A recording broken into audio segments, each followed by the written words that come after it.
We are live. Thank you. Good morning, everyone. As President of CEO and President and CEO of the Atlantic Council, it's my pleasure to welcome you all today. I'm Fred Kemp, and I'm delighted to welcome you to today's event, U.S. Foreign Policy in the MENA region after the election.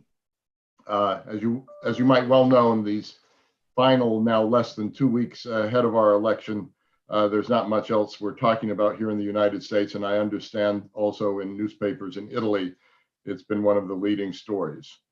I'm delighted to be here with two gentlemen I respect deeply and count as friends, Ambassador Mosolo and Ambassador Verricchio, to kick off this important event. It's also a particular honor whenever General Jim Jones is involved in an Atlantic Council event. He is the only person other than General Brent Scowcroft to have served twice as the Atlantic Council chairman. Sadly, we lost General Scowcroft at age 95 in August, but his legacy is embodied by General Jones, who represents just the sort of nonpartisan, international, principled leadership of the Atlantic Council that we've always tried to champion. Since 2018, it's been an honor for the Atlantic Council, specifically the Rafik Hariri Center for the Middle East, to partner with ISPI, the Institute for International Political Studies in Milan, and the Italian Ministry of Foreign Affairs on an annual conference and report tackling important issues in the MENA region and transatlantic relations. Despite the challenges that COVID-19 has presented us, we all wanted to continue this annual event in a virtual sense. We've learned during this year that there is geographic distance, but in many ways you can bridge the social distance for the time that we need to in this way.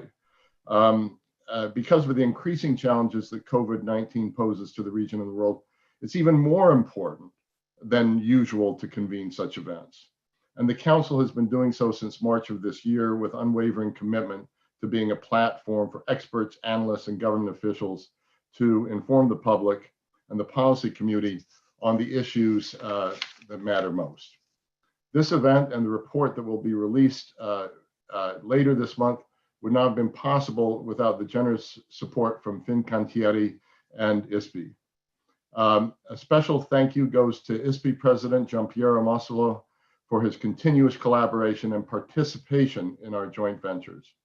We're also indebted to the Italian ministry, and in particular, the Italian ambassador, His Excellency Armando Verricchio, for his unwavering drive to see our two institutions partnering on issues of high importance, not only to the two countries they represent, but also the whole international community. We don't like one-offs, and what we really love about this relationship is ISPI is such a serious partner. Obviously, the foreign ministry is such a serious partner, but we're not doing it 1 year or one time. We're building a relationship for the long term.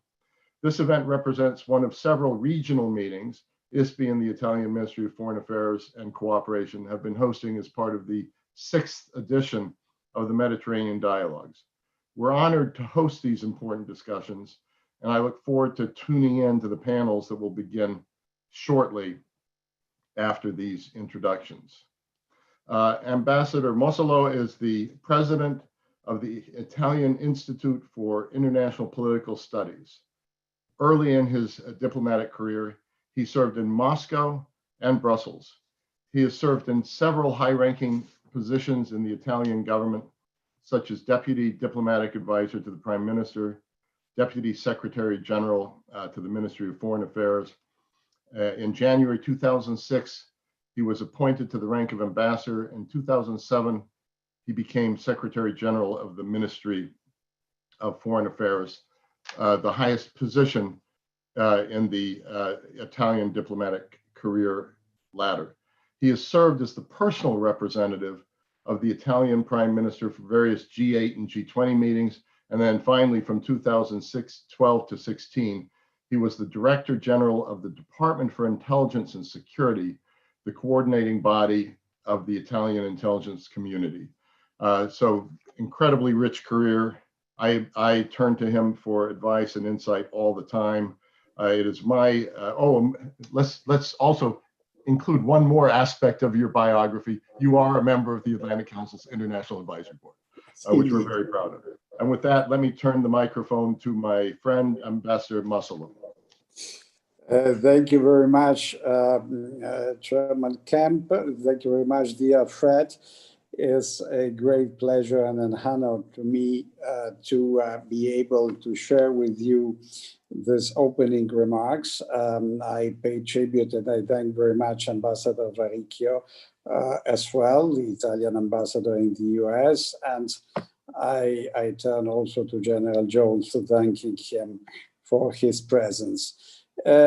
It's quite an endeavor for ESP to keep pace with the Atlantic Council, because actually we are committed in what we are doing. We are very much convinced that there is an important role for think tanks to keep up awareness on what is happening in the world and to try to suggest possible ways and means to cope with what is happening in the world to our governments, to our institutions, and simply keeping people's attention on a high level with regard to this kind of phenomena. But this is it is very difficult for ESP to keep pace with such a giant, with such a powerful organization as the Atlantic Council. So listening to you, Fred, listening to the kind words that you had towards ESP means that we are actually not doing that bad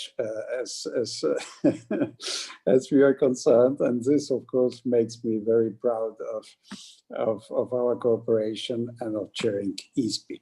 This event is a meaningful event because it's one of our virtual regional meetings that we actually traditionally take place ahead of the regular edition of MED. This year, we came to the 6th edition of MED. MED is actually preceded and followed by regional events, making it a real whole year event, actually. And we would tend to be also very, how can I say, presumptuous in saying that MED intention is to represent sort of a Munich Security Conference of the Mediterranean. And so to be able to do it with so many friends and brother institutes, it's only making our life easier. Once again, the challenge of MED this year is particularly difficult due to COVID. You pointed it very well out, but nevertheless, we kept on working on it, and it will start on the 25th November with some days of virtual events, and then on the 4th of December, there will be, in our ambition at least, and we hope that developments will allow to do it, a in-person day in Rome. We are also very pleased in working together with the Atlantic Council on a report, which is the impact of the pandemic in the politics of the Middle East and North Africa region. And it will be released and also presented at MED conference in December. Actually, many things have changed. I think that the most interesting feature here was this change of paradigm that the Trump administration brought into the Middle East reality. That's a switching back from what was Israel-Palestine priority in Middle Eastern politics to another priority, which is containing Iran.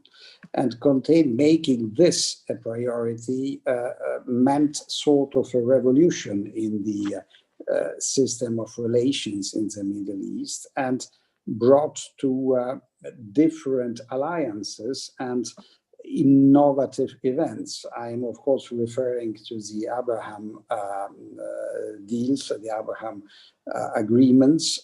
This is a turning point, in my opinion, in the future developments in Middle East. Of course, We don't know, since we are in the Middle East and all things are changing rapidly, we don't know whether a future possible different administration will keep this kind of mindset. But we tend to think in SP that nothing will be reset as it was before. So the change of paradigm that the Trump administration brought in for good and for bad is something with which we will have to deal in the next years. And we do hope anyway that this would be able to represent a meaningful way forward, a way forward that would represent an improvement of what we for too many years was muddling through in the region. So this is all the more challenging for think tanks because it represents extra work of analysis, extra work of going into depth with this kind of phenomena. We are ready to do it. We hope to continue to do it with the Atlantic Council and also in the framework of MENA. So with this kind of intentions, I wish to thank you once again, dear Fred, the Atlantic Council, and look forward to seeing you soon in person and look forward to be able to testimony for a further successful edition of MED. Thank you very much. Grazie mille, Mr. Ambassador Giampiero. Thank you for those comments. I'm really glad you highlighted the Abraham Accords because I do think they are a game changer that's been a little bit underestimated in Europe, or at least parts of Europe and certainly in Brussels. And Vice President Biden himself has praised the agreement. So I do think the administration will continue, though I think with relationships, I'm sure in your conference today, our conference today, we'll talk about impact on the relations with Iran, impact the relations in Saudi Arabia. That I think there are some more questions. It's now my honor to turn to His Excellency Ambassador Verricchio, who has served as the Ambassador of Italy to the United States since March 2016. We're lucky in Washington in that our partners send us their best and their brightest, but that is true even more so in the case of Ambassador Verricchio. He's held so many high-ranking positions, both within the Italian government and abroad, that if I listed them all, we would never get underway. But let me just say that he specialized in European and transatlantic affairs during his years of Italian representation to the EU and the European Commission, ambassador to Belgrade, before that in Budapest during the dissolution of Warsaw Pact and Soviet Union, and then chief diplomatic advisor to a string of presidents on some of the most sensitive issues in international relations with a particular focus on security affairs. So let me pass to you, Mr. Ambassador.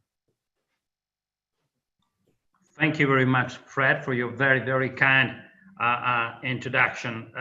It's my pleasure to renew this cooperation. As you said, very rightly so, we don't like one-off events. We enjoy continuity of our relationship, and certainly the one between the Atlantic Council, ISPI, the Ministry of Foreign Affairs, the Embassy in Washington is one of the most effective. And I'm very also want to extend my greetings to my good friend, Giampiero Massolo, and to all those who have made this event possible. When we met last year, while discussing the many challenges of the MENA region, no one actually could have guessed that this year they would have been confronted with another overarching challenge, the pandemic caused by COVID-19, a real game changer that affected everyone's way of life across the world, in Italy, here in the States, and certainly throughout the Mediterranean.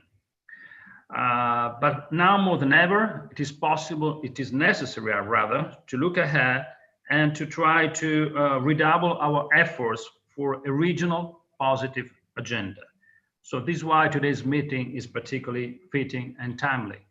You know, Winston Churchill is credited for saying that the Balkans used to produce more history that they were actually able to digest. This is certainly true for the Mediterranean. Even in these very days when the world in a way was holding breath for the pandemic, so much continuously going on in the Mediterranean. Just to mention a few areas, the stabilization of Libya at the heart of the Mediterranean southern shore continues to be a top priority, a top security priority for the whole region.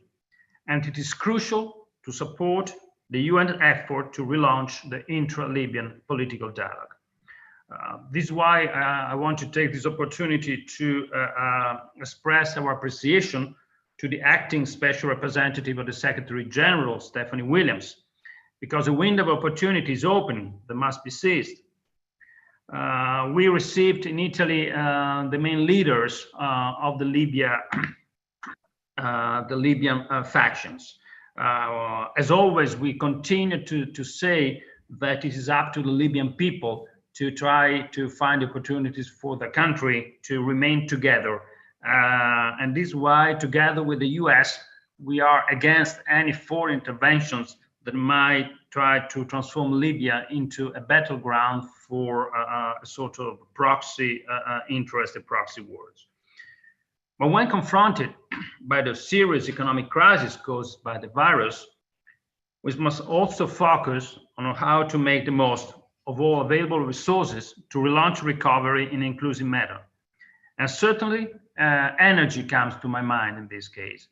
Particularly in the Eastern Mediterranean, energy provides an excellent opportunity for development and stability. Reducing tensions and promoting cooperation are critically necessary for unleashing the energy potential of the region. This is why Italy aims to be a leader in these patient negotiation efforts. We do think that we have a win-win opportunity for all. And as a founding member of the East Med Gas Forum, we do believe that this is a key in bringing together government as well as private companies. At the same time, we do not forget the threat that Daesh terrorism continues to pose.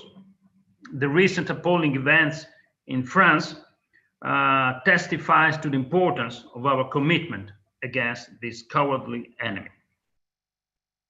But also our common challenge and our common endeavor to fight ISIS within the coalition is one of the remaining top priority of the Italian action. We aim to strengthen our role in supporting the Iraqi authorities, particularly with police training.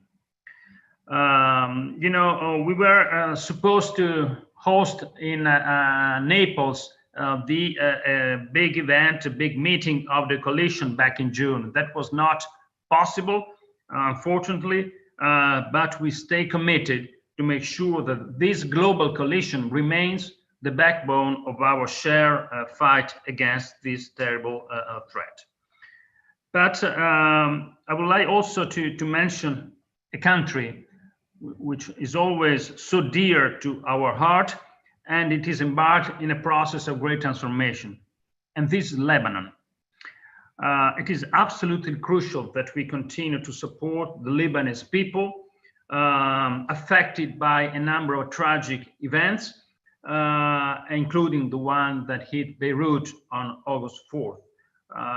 Lebanon can really and has to be supported by all of us, by Italy, the US, the international community. Across the channel, as we say, just a few miles across Sicily, Tunisia is another country currently suffering from a severe new wave of pandemic and difficult economic crisis. I think that it is absolutely crucial to continue to provide our support.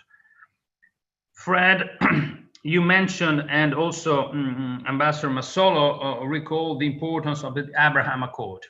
This has been an historic development, showing that when there is political leadership, even in difficult times, it is possible to reach inconceivable goals.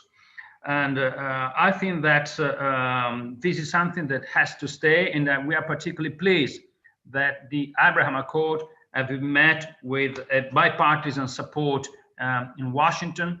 This is a legacy that whoever sits in Pennsylvania Avenue 1600 as of January 20th will be engaged to continue and promote. Also, Iran has been recalled by Ambassador Massolo. I think that it is absolutely important to continue drafting a policy that as Italians, as Europeans, we do hope might also having again Europe and US working together to confront the terrible challenge posed by that regime. So I think that this conference again confirms the importance of our cooperation. Two great institutions like ISPI and Atlantic Council, two countries, United States and Italy. This is something that has been particularly important even during the year marked by COVID-19. I'm sure that our collective support, our collective energy will make sure that not just the Rome Med Conference scheduled for December, late November, early December in Rome is a success, but this cooperation continues next year. So I wish everybody very fruitful cooperation. And as of now, I can tell you, arrivederci next year. Thank you very much. Grazie mille, Mr. Ambassador. Thank you so much. Let me say just a couple of sentences before passing to my colleague, Kirsten Fontenrose. Mr. Ambassador, you raised the issue of Libya. This is a great opportunity for me to salute Karim Mesran, really the heart of our connection to North Africa and Italy, as the director of our North Africa Initiative and resident senior fellow in the Rafi Hariri Center and Middle East programs. He's well respected, deeply respected, well liked by his colleagues. So salute to Karim. Libya is such a crucial issue, Mr. Ambassador. On Lebanon, this is being partnered with the Rafi Hariri Center Middle East. It's a tragedy what's going on in Lebanon. We are determined to help find our way to a better future through our Middle East programs. But thank you so much for raising those two issues. And with that, let me pass to Kirsten. She'll be kicking off the event with a fireside chat, though I always wonder in this virtual world, where's the fire? But with a dynamic duo, General Jim Jones, who I've spoken about already, and Ambassador Paula Dobryansky, she'll introduce them. Let me just say very briefly that Kirsten was a big catch for the Atlantic Council. She leads our security pillar within Middle East programs as director of the Scowcroft Middle East Security Initiative. And she's had 20 years of experience working with all the countries of the Middle East and Africa within the Pentagon, the Department of State, White House, private industry, nonprofit sector. So Kirsten, let me pass to you. Thank you so much, Fred. And I actually considered turning on a fire this morning, but it is still a bit too warm here in DC. So thanks for everyone for joining us. And with us this morning, we have two heavy hitters. Let me introduce them to you before our discussion. Ambassador Paula Dobryansky, a foreign policy expert and former diplomat specializing in national security affairs, is a senior fellow at the Future of Diplomacy Project at Harvard Kennedy School's Belfer Center for Science and International Affairs, and vice chair of the Atlantic Council's Scowcroft Center for Strategy and Security. During her more than 25 years in national security affairs, Ambassador Dobryansky has held many Senate-confirmed senior-level positions in the US government, including serving as the Undersecretary of State for Global Affairs from 2001 to 2009. Among her primary accomplishments, Ambassador Dobryansky established and led the US-India, US-China, and US-Brazil Global Issues Fora, and in 2007, received the Secretary of State's highest honor, the Distinguished Service Medal, for her contribution to the historic devolution of power in Belfast. Also with us is General James L. Jones. As the former commander of US European Command and Supreme Allied Commander Europe, General Jones led all military operations for the North Atlantic Treaty Organization, and later, as National Security Advisor, he brought clear vision and steady leadership to America's mission in Iraq, the war in Afghanistan, and the country's interests around the world. He served as military assistant to the Secretary of Defense from 1997 to 1999 and became the 32nd Commandant of the United States Marine Corps in July 1999. Upon retirement in February 2007, General Jones became the president and CEO of the U.S. Chamber of Commerce's Institute for 21st Century Energy, served as the State Department's Special Envoy for Middle East Regional Security, and then served as President Obama's National Security Advisor at the White House. We have only a short time to cover lots of ground with these two world-class leaders, so let's dive right in. Ambassador Dobriansky, I'll turn to you first, if you will. In order to frame our discussion about the future of U.S. foreign policy in the Middle East, can you help us establish the baseline? As a former Undersecretary of State for Global Affairs, you are the perfect person to authoritatively assess what the major diplomatic achievements of the Trump administration's foreign policy in the Middle East have been. Can you kick us off with that analysis? Kirsten, good morning and thank you, and good morning, General Jones. Before I answer that question, I must extend greetings and say hello to Ambassador Masolo and also Ambassador Verrecchio, and just to say to them that we are delighted with the Atlantic Council co-sponsoring this annual event, and just very, very delighted to be here this morning. As to your question, let me mention 4 areas that I think that the administration would certainly cite as key successes. In fact, in the ambassador's opening comments, Ambassador Verrecchio, he mentioned, I think, one of the most significant and groundbreaking and historic successes of the administration, and that's the establishment of the diplomatic relations between Israel and the Gulf states of the UAE and Bahrain, known as the Abraham Accords. Clearly, this is an initiative that has significant ramifications for the region in a very positive way.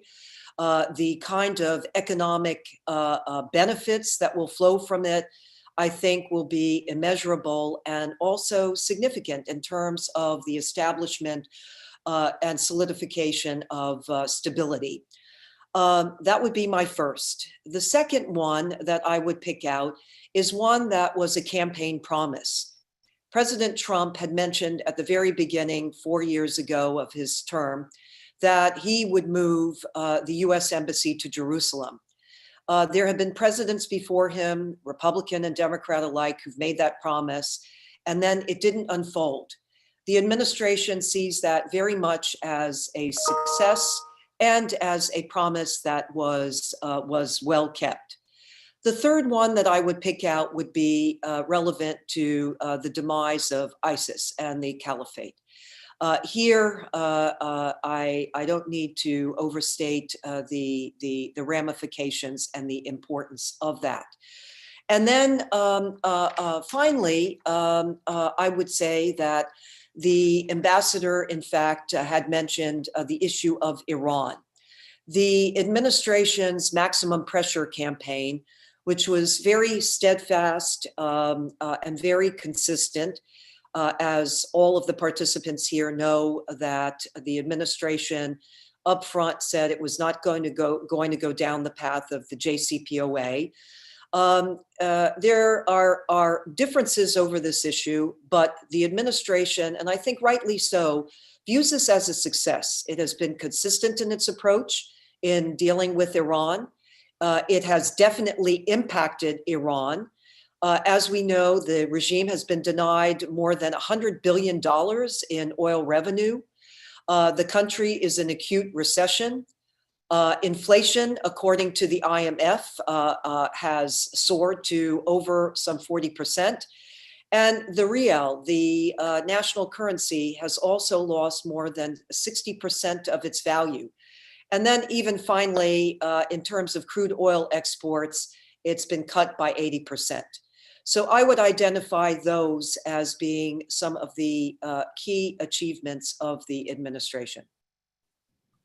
Ambassador, we're watching in the final months of the administration a lot of additional effort put into things like expanding the countries involved in the Abraham Accords, and certainly no let up on the maximum pressure campaign. What do you think the region should expect from a second Trump administration if he's to be elected in terms of the relationship between Israel and the Gulf, or the US and Iran, or other aspects of the region?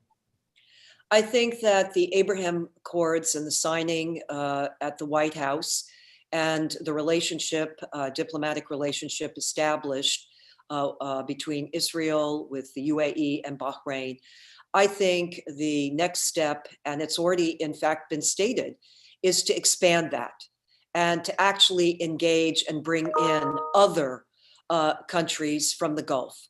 I think in this regard, a focal point is Saudi Arabia. And as we know, when we look back at the beginning of the of the Trump administration, the Trump administration's first trip actually to the Middle East was in fact, as we recall, to Saudi Arabia. And I think that this is going to be front and center in terms of a future Trump administration.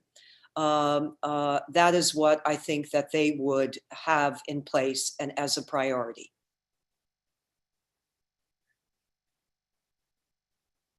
You are muted. Sometimes that might be the better option, yeah. But General Jones, let's turn to you and shift the focus a little bit to talk about some great power competition. And as a former national security advisor, you know that no matter who is sitting in the Oval Office next year, they will face challenges in setting priorities for US foreign policy in the MENA region. From a military perspective, there are calls from both parties to reduce the US military footprint in the Middle East in order to free up resources to address great power competition. Do you agree with that approach? What do you think are the enduring US interests in the Middle East?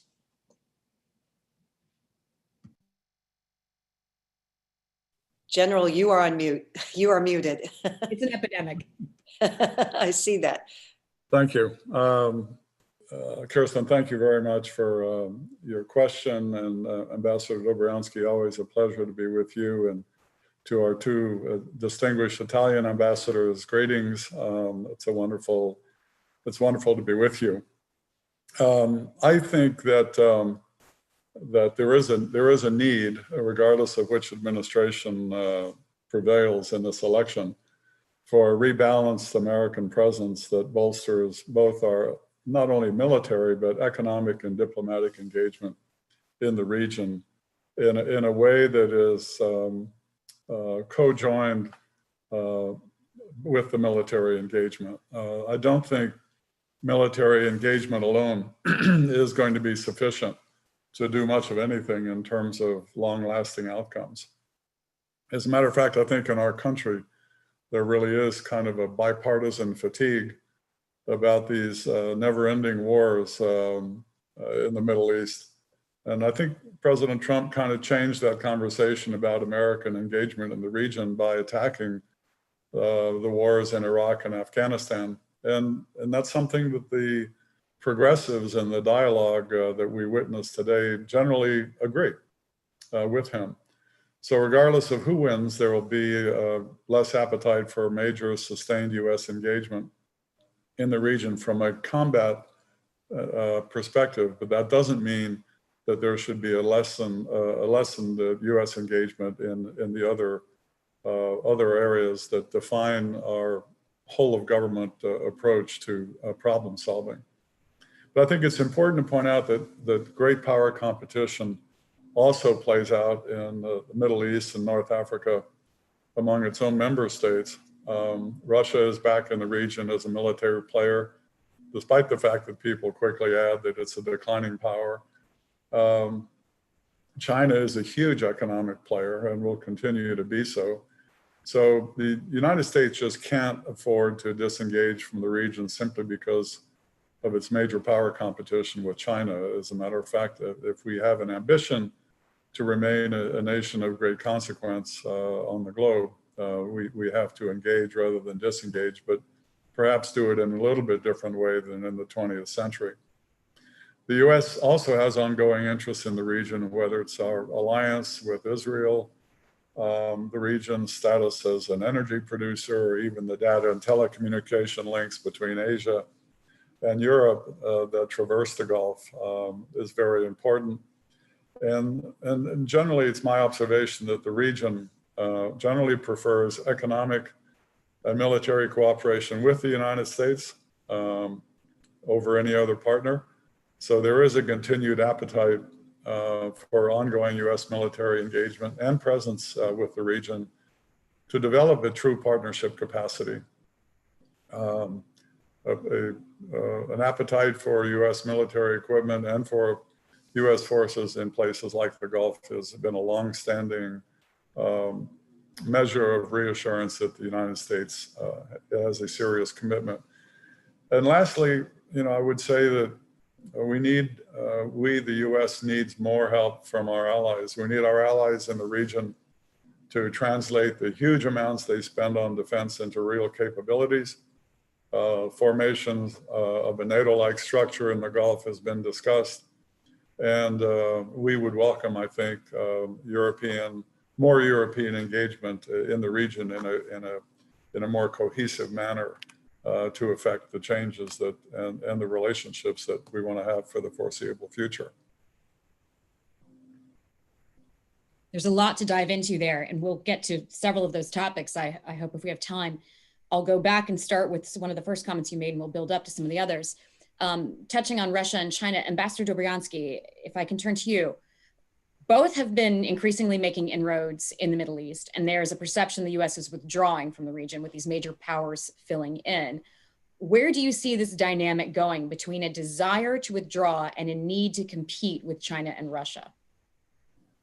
If I may first give a context actually for your question, because I think I'd like to say a few more words about the great power competition, ongoing great power competition and its ramifications for the Middle East and what it is exactly. I think first I'd make the point that it's important to know that we will see for the long term this ongoing great power competition. I don't see any cessation of that. And that's not just in the Middle East, but that's globally.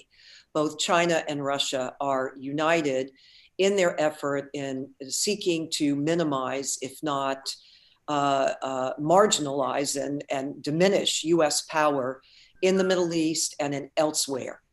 And they're united in that purpose, and they're also united in seeking to fragment us with our allies.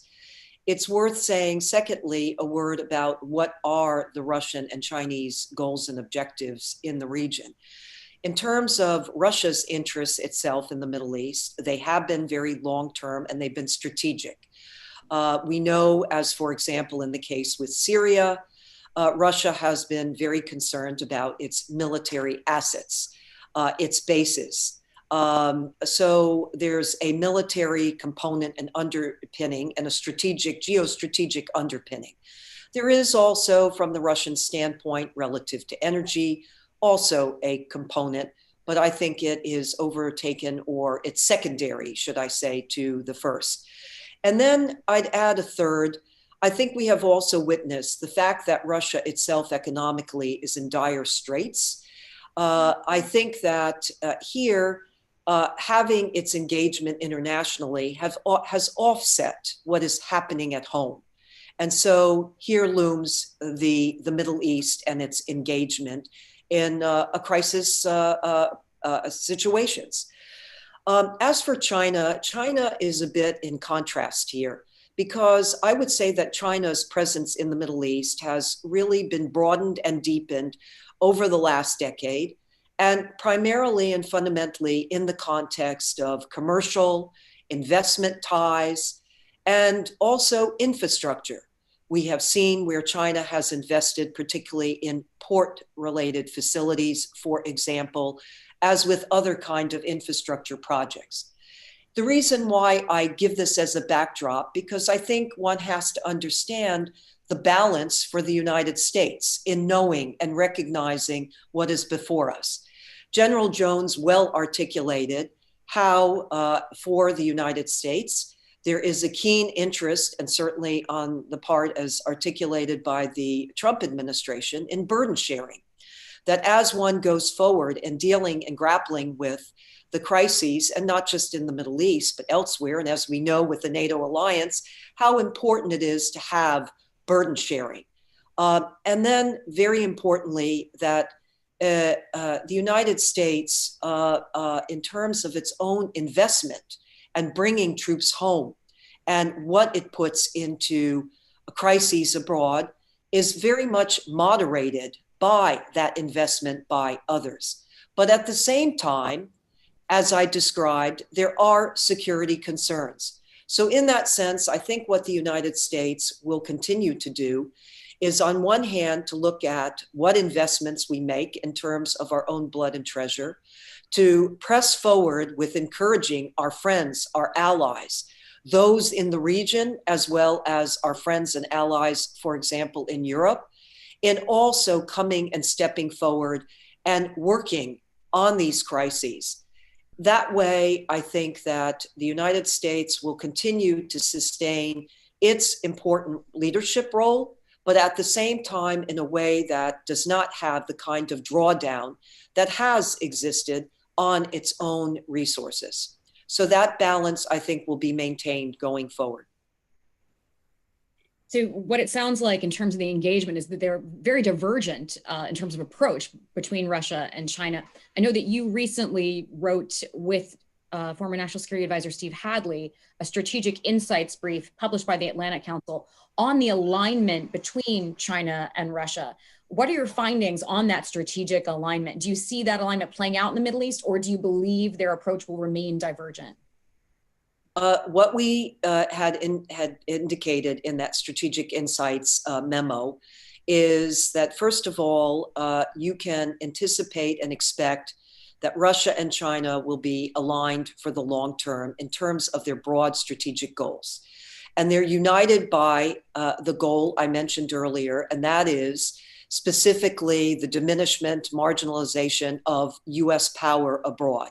And in this case, specifically in the Middle East, because this is our topic of and our focal point.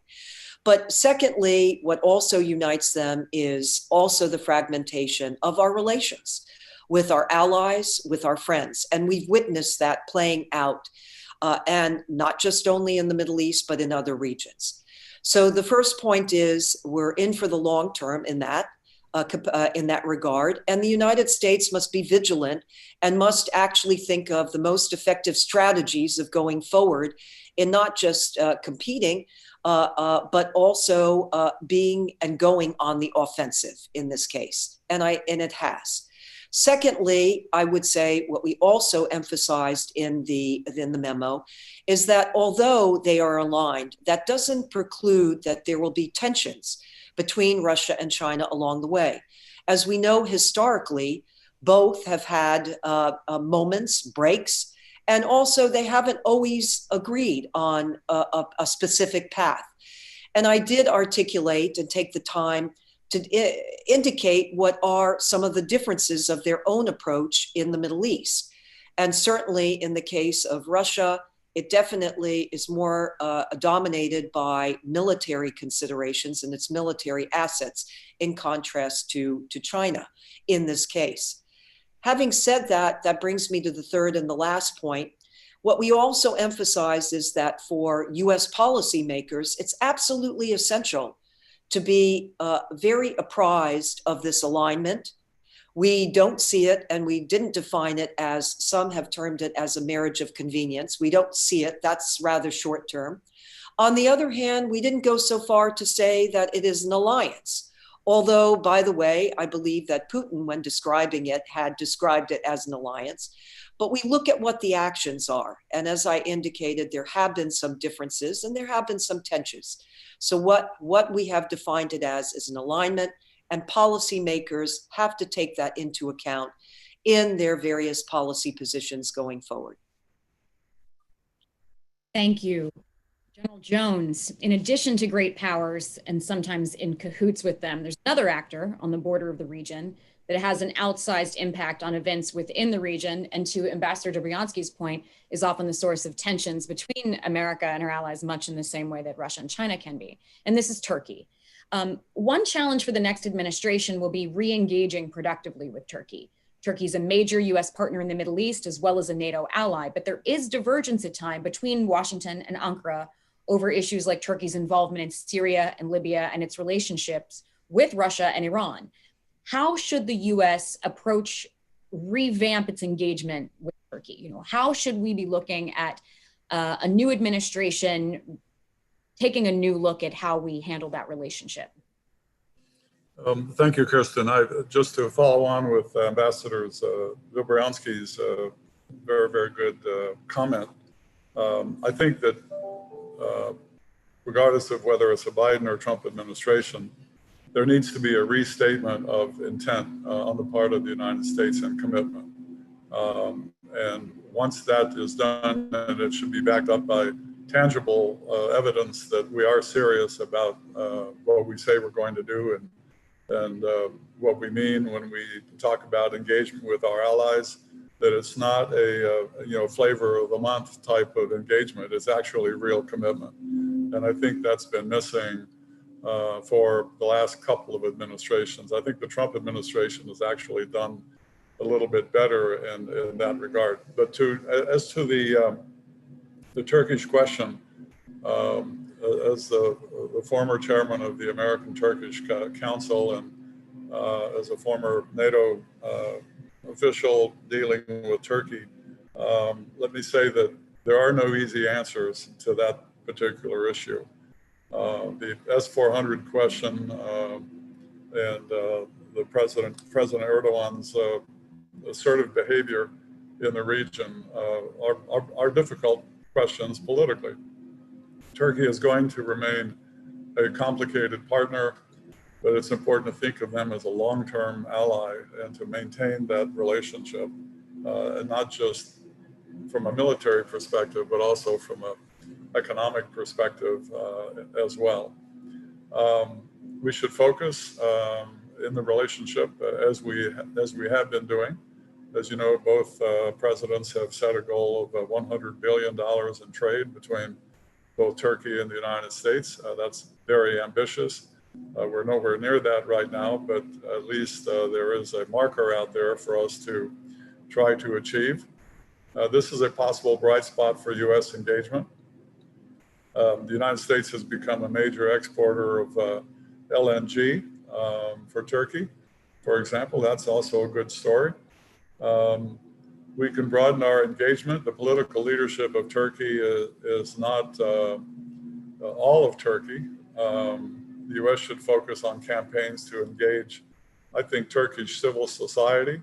And I think the Turkish government could do an awful lot to convince the public in Turkey that we are not the enemies that they think we are. The public opinion polling of the U.S. in Turkey has been consistently terrible, almost for the last 20 years. So, but this is something that both countries have talked about, but we have not really completely and successfully addressed it. I think for its part, Turkey has to engage more thoughtfully with the United States, particularly with Congress here in Washington, and we've had those discussions with Turkish officials, so that's not new to them. Improving the relationships will require a lot of personal engagement and interpersonal contacts that have sometimes been hard to establish, and we should compartmentalize conflict and cooperation. This is not the Turkey of the 1990s. We'll work together on some issues.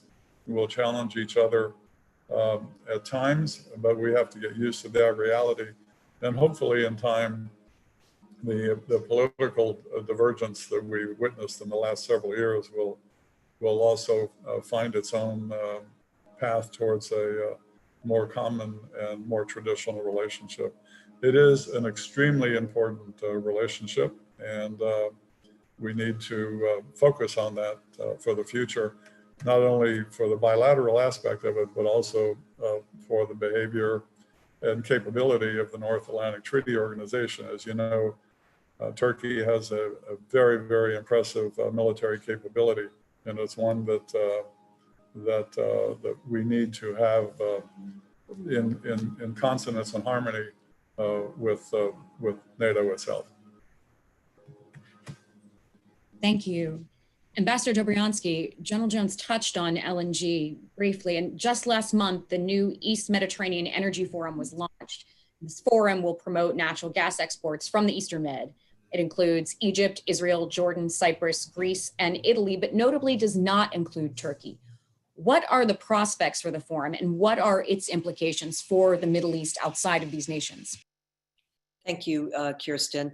Before I answer that, I did want to make just one comment because General Jones said something I think very important that I'd like to underscore, and that is about the commitment to the region. And that was part of your last question.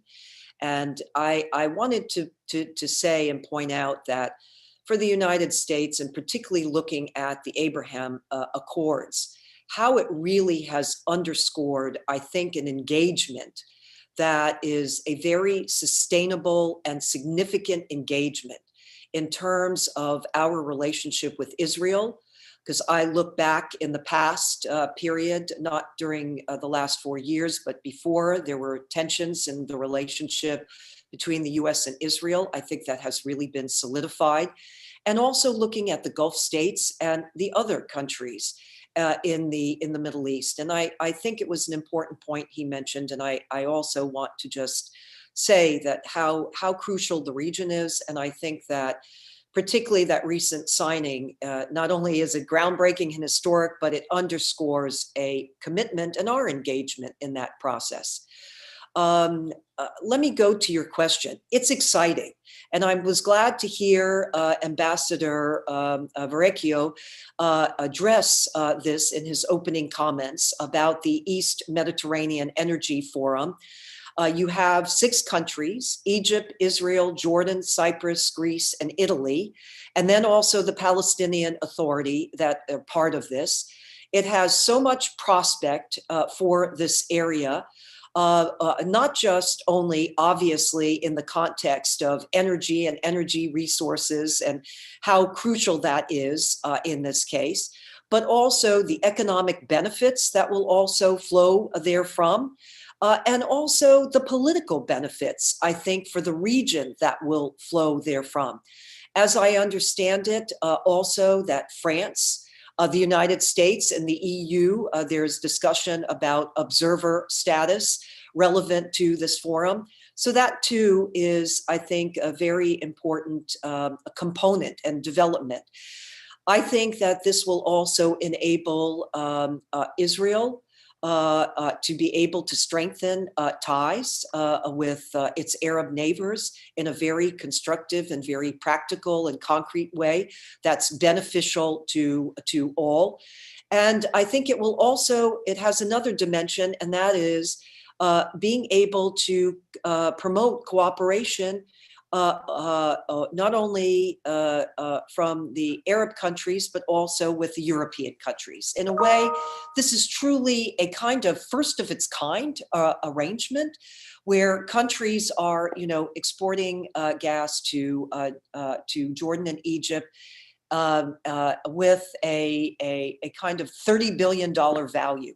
So it's groundbreaking, it's exciting, and it was long in coming. And I think that it's going to provide, as I said, a kind of political cohesiveness, certainly for the Middle East, that I think is important in this case.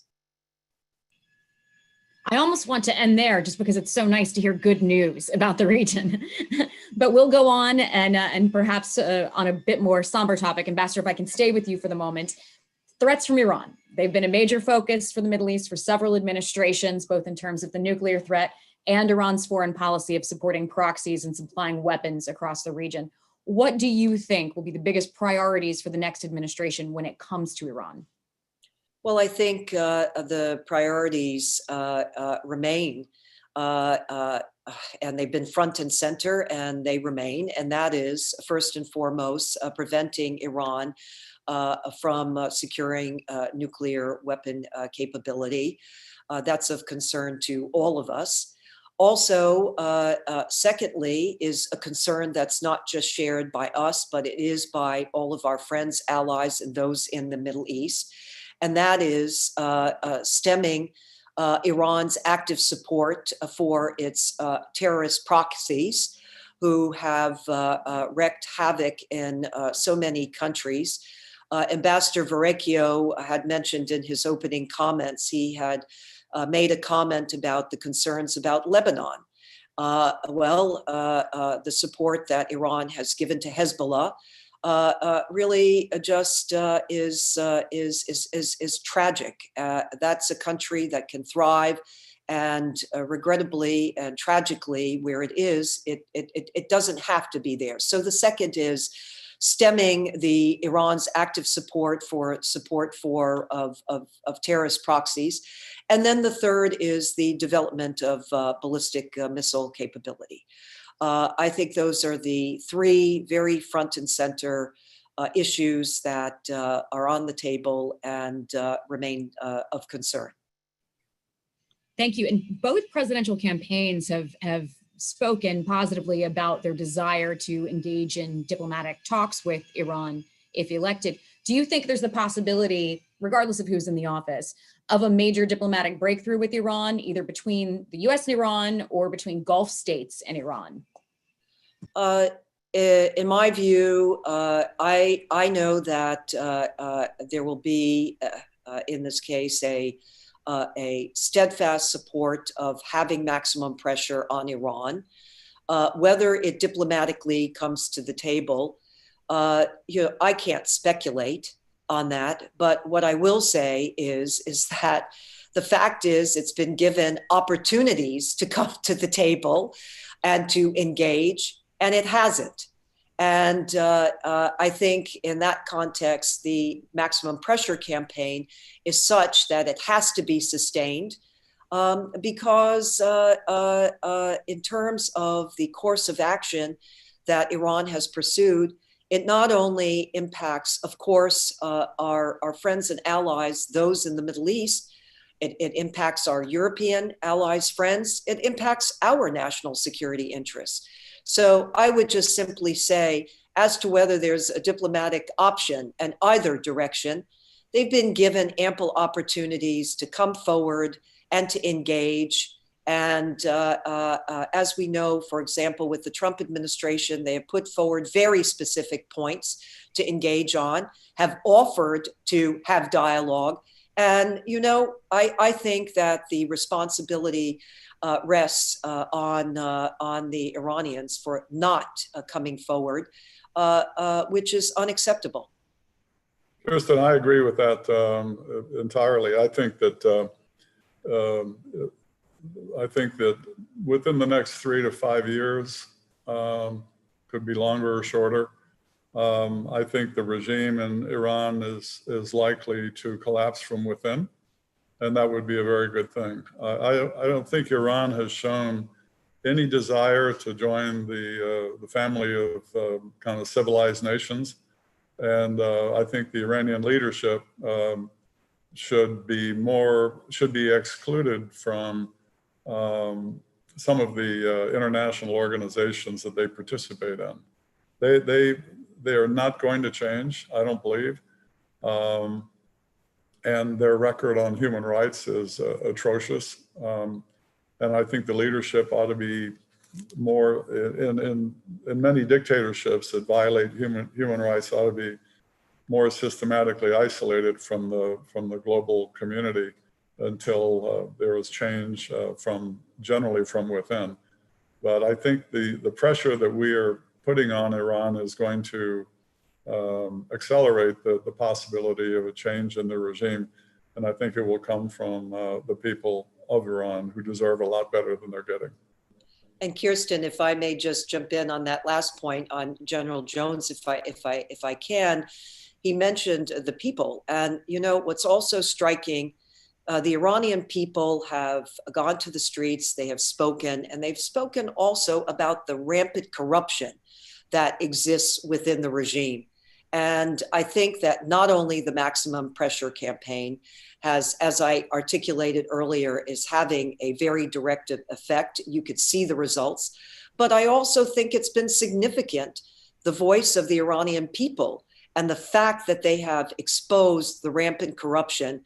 It will crumble from within.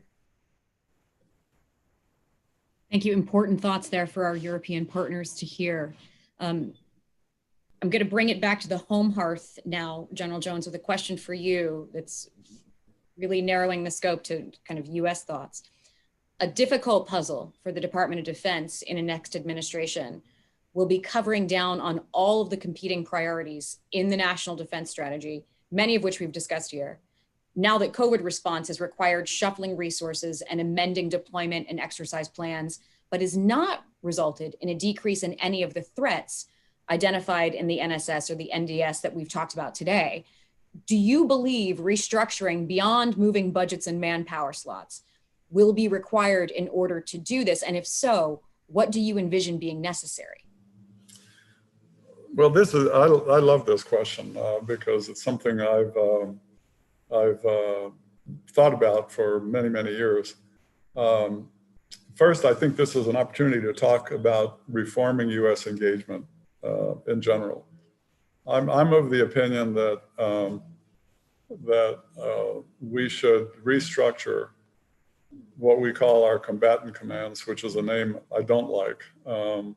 I'd rather refer them as unified commands. The United States has been fortunate since just about the end of World War II with the NATO alliance, but also with the privilege of having military commands geographically located in different countries and on different continents. This is a privilege that we should treasure, even as it continues on today.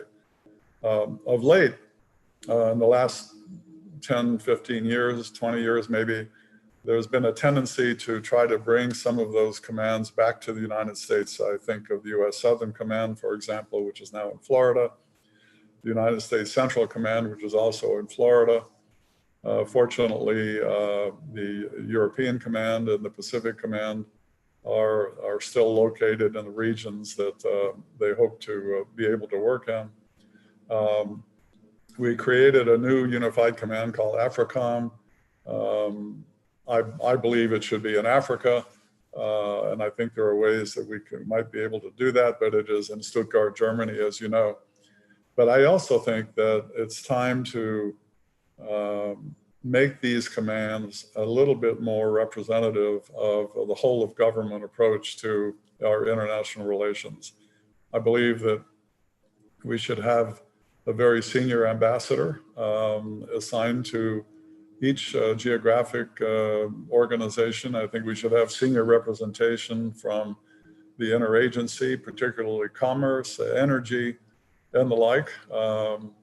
And I think a forward presence that is representative of, if you will, the whole of government approach would enable us to have ongoing discussions with our friends and allies in the regions that we are concerned with, and would make it less difficult by working in the same time zones with our friends and allies with senior representation to have more of an operationalized engagement strategy. The Atlantic Council has published a document on this, a study that we did some years ago, and it would be good to dust that one off, I think, and present it to whichever administration comes into being as an option to change the focus from purely military engagement to one that is more representative of the entire government. So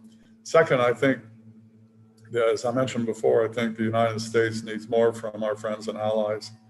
The opportunity to focus Europe and NATO on playing a greater role in defending Europe in crisis management in its near abroad, to free up the US for the competitive struggle that we're going to have and are having with China. And we need to develop this concept. I think it would be a good idea to develop the concept of a Arab type of NATO to sharpen the regional deterrence against Iran. So there are a lot of things I think that can be done in different regions. I don't think the United States should try to do it alone. I think we should cultivate the great relations that we have, and we should pay more attention to our allies and have more presence located in the geographical areas that are more representative of the entirety of our government. Thank you so much, General Jones. I have one final question for both of you, kind of very big picture. What do you think are some of the biggest unaddressed challenges for the US in the Middle East on any level? You can take this anywhere you'd like. And we have, a good couple of minutes for you to address this. So don't be shy. Let's see if we can really get a nice list going here for the next administration. Ambassador Dobryansky, can we start with you? Okay, I was going to let General Jones go first on that one, but here goes. I think, first of all, you use the term, unaddressed. In this case, I think that it's important to have a sustainment of what's been put in place. So I'll start with that, actually, because I don't think we can overlook that. And we've discussed that. We've discussed about the extension of the Abraham Accords and what the context would mean. We've discussed also the importance of a sustainment of approach vis-a-vis Iran, and given the challenges before us. I would also, and we also discussed the fact of the rise of the East Mediterranean Energy Forum, which is exciting. I would put also, I think, into this mix, we had a reference, at least I know in the opening, the ambassador referenced Lebanon. I wanted to pick out Lebanon because of the recent tragedy that unfolded and how crucial, how that impactful that has been on Lebanon. You have a population that is so talented and has so much to offer. I was very struck by actually the outpouring of support from the United States for the Lebanese people. Many members of the Lebanese community have jumped in, and the Lebanese American community have jumped in and been helpful. So I think here a focus on Lebanon, where it's been, where it's going forward. I'd also pick out the development issue. The United States, along with many other countries, has always been focused on economic issues and development issues throughout the Middle East, the importance. That's where I'm excited about the Abraham Accords, because that in of itself will spawn such kind of economic dynamic from within. And then I guess I'd also just add in the mix, there always has been the challenge of refugees. I know for myself, during my tenure in government, I dealt with the refugee issues. And that's been an issue that has flowed out of many of the crises of the Middle East. And I would say it's a humanitarian issue, one that we all have a stake in and have all contributed to. So those are a few that I would put on the list. Beautiful list. General Jones, thoughts from you? Thank you. My answer would be maybe not so much on unaddressed issues, but unresolved issues as well. On unaddressed issues, I think North Africa is extraordinarily important. What's going on in Libya is very, very important, as our ambassadors, our Italian ambassadors pointed out. Completely agree with Lebanon. Syria is unresolved. And I don't think there is a military solution there. So we're going to continue to have to work on that one. Africa, sub-Saharan Africa, and the refugee problem that Ambassador Dobryansky mentioned is absolutely valid. I think we need to pay a lot more attention to the nations in Africa that are struggling, still struggling between a democratic ideal and dictatorships. Human rights, of course, comes into it. We need more engagement, I think, with our friends and allies in that particular region to help make sure that the progress that was being made is not wasted. And that to me calls for more long-term engagement, really in-depth engagement with our friends and allies. And I think the one that is really unaddressed is the importance of the cyber threat coming from principally China, but not only China. It is extremely important, I think, that the United States and our friends and allies, particularly in Europe, who have advanced technologies, bring these technologies forward to create a new environment in the cyber world where where sovereign nations can, in fact, be sure of their security, their impenetrability, and their ability to protect their national interests, whether it be private sector interests, whether it be obviously sovereign secrets and the like. But China has really stolen the march on the West, so to speak, with their penetration in many countries, in which they make very, very, very selectively economic deals that allow China to penetrate different countries, then expand that penetration, and then ultimately, by virtue of their economic dependence on China, they are able to manipulate their political and diplomatic relations with people like with us, with other European countries. So, to me, the biggest unaddressed threat, in addition to everything that we discussed, but I think the cybersecurity threat is one that really has almost is almost co-equal with the nuclear threat that we saw develop in the 20th century. And one of the reasons that this is going to remain this way is because unless and until we develop a regulatory framework for cybersecurity that has international agreements, we're going to continue to be at the mercy of countries that have no scruples about penetrating other countries, stealing their secrets, and doing all kinds of nefarious things. So those would be that would be my list, Kirsten. Kirsten, I'm going to jump in again to two-finger. I like very much what the general said there about cyber. My only slight add-on would be, I think that it has begun, that discussion, actually in the region on cyber, which is a really good thing. Actually, a number of the Gulf countries, along with the United States and with a number of European allies. And so the only thing I would just modify, I think, I don't know if I'd use the word unaddressed. I think it has begun, but again, back to the point, as you said, and I'm saying, things need to be sustained. But you're right in terms of the scale and the scope. It has to be focused on. It's a priority.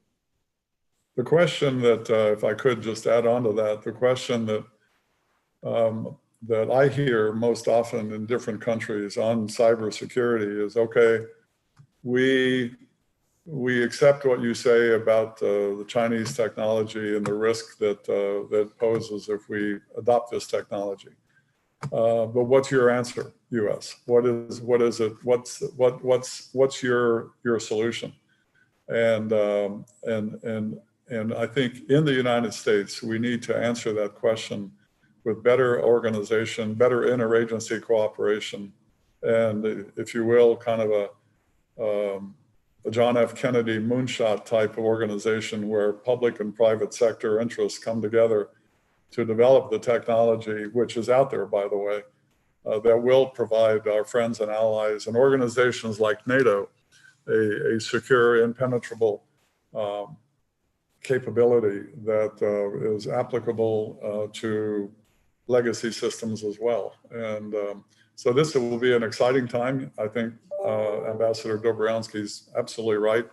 The dialogue has started, but I think the United States government needs to play a more persuasive role in terms of what the alternatives are.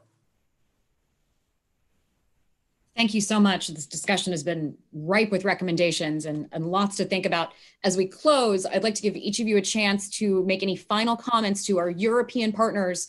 We're partnering with Italy on this endeavor, and certainly we have quite a bit of European viewership here. So any final thoughts for them as we close today? Ambassador Dobryansky, to you first. Absolutely. We have a close relationship, a longstanding relationship with Italy. It also, in terms of Italy's support and collaboration with us in military bases and assets, thank you. We have been close in that regard. And let me just say, we're delighted that the Atlantic Council could partner with IPSI. We're appreciative of that, and we want to go forward. This is an important topic, and this discussion is of great value and must be sustained. I completely agree with Ambassador Dobryansky. If my wife were on this program, she would want to tell you that the furniture that she bought in Sorrento is absolutely all over the house. And Italian furniture is her favorite, and we're happy to contribute to the economy whenever we can. Thank you so much to Ambassador Paula Dobryansky and to General Jim Jones for your thoughts, your experience, your wisdom, and your recommendations here, and your positive thoughts about U.S. and transatlantic engagement in the next administration and in the future writ large. Really appreciate your joining us, and I will pass the microphone now back to our hosts at ISPI. Thank you very much. Thank Thank you. you. Thanks.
Okay, I'm sorry. I was having some problems with the internet connection.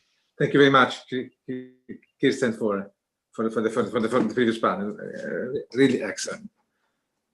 I'm very excited and privileged to be the moderator today of a great panel that will be extremely interesting and important, not only for the contest, but also for the experience of the persons involved into this. Why I thank you very much for their presence and for their help.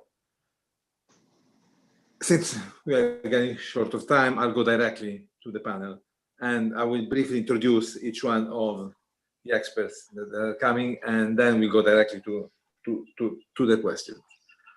We have Rosa Balfour, Dr. Rosa Balfour, who is the director of Carnegie Europe, and one of the foremost, if not the foremost, expert on European politics, European institutions, foreign policy, and security. prior to joining Carnegie, she was a senior fellow at the German Marshall Fund of the United States, a director of the Europe in the World program at the European Policy Center in Brussels, and worked as a researcher in Italy and London. And that's when, long time ago, when we first met, Rota, when you were beginning to work in Rome, long time ago.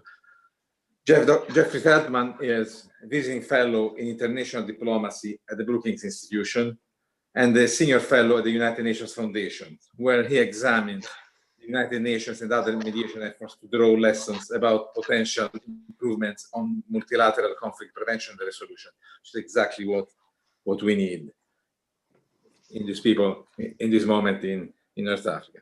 Prior to Brookings, Ambassador Feldman was a US Foreign Service officer for nearly 26 years.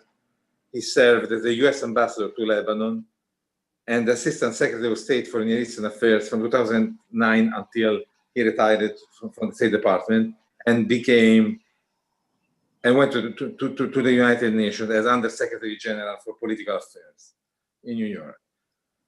Giovanna Kaddour is a non-resident senior fellow with Rafik Hariri Center and Middle East programs. She leads the Syria portfolio for us. Giovanna is currently a member of the UN Facilitated Syrian Constitutional Committee, which is part of the civil society group. She's the co-founder of Syria Relief and Development and serves as vice chairwoman of the American Relief Coalition for Syria. I think we can begin if you're all okay with it. Ambassador Feldman, the MENA region is undoubtedly undergoing a very important historical moment. Somebody defines a defining moment. I would say a transformational one. Can you share your opinion with us of what, according to you, from your privileged position, you and experience, what is going on really on the ground, and what is really in the power you think of a U.S. administration with a new or the same as that happened? They can really do. What is the role or lack of role that has to change or has to be implemented by the U.S. administration? Well, Kareem, thank you very much for the question. And let me start off by just expressing my appreciation to ISBE and to the Atlantic Council for including me in this. The discussion so far this morning, the opening remarks, the fireside chat just now have been fascinating and very rich. So thank you very much for the privilege of being part of this today. Kareem, to your question about about what's happening in the region, I agree that this transformational change is happening in the region, but I would say there are actually 3 transformational changes happening simultaneously.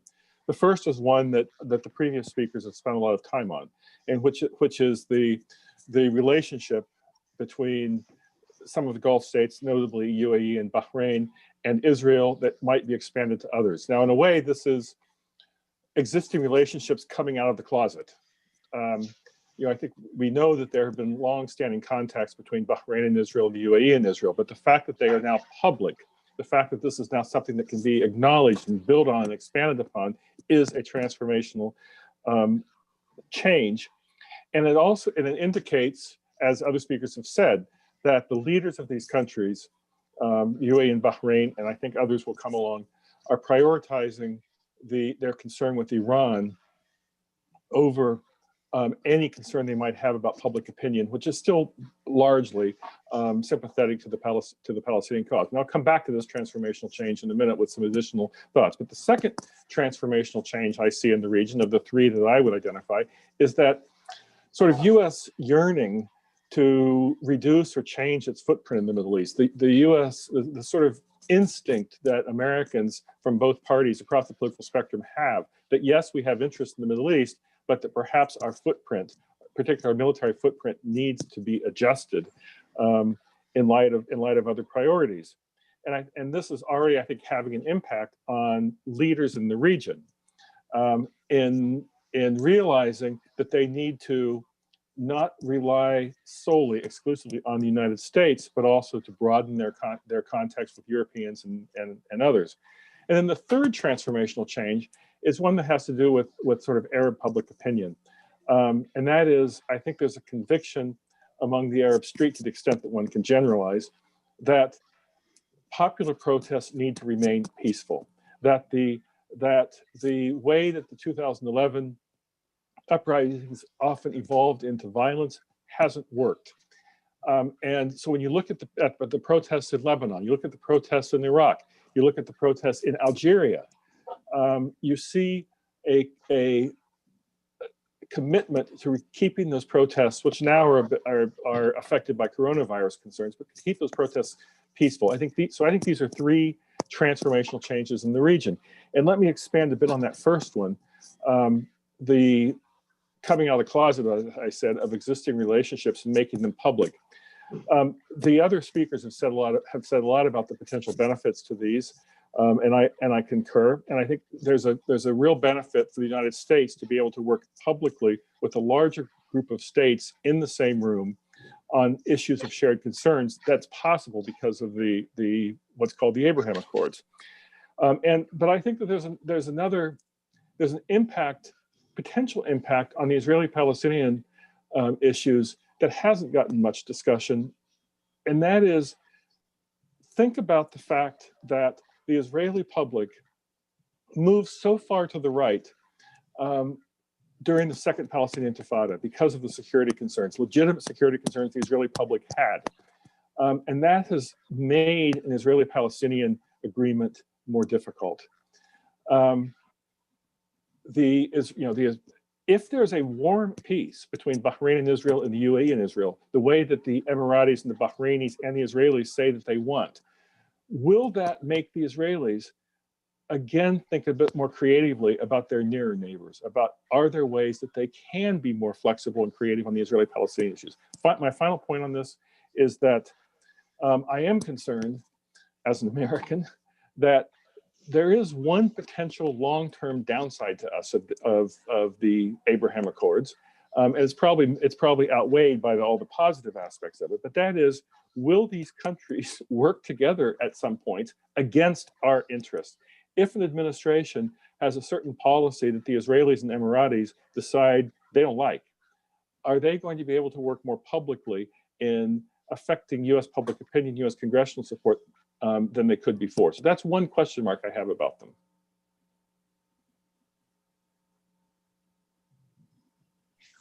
Excellent. Very interesting. Thank you very much. Can pass to Rosa, Dr. Barfour. I would like to go directly to the big elephant in the room, Turkey. It is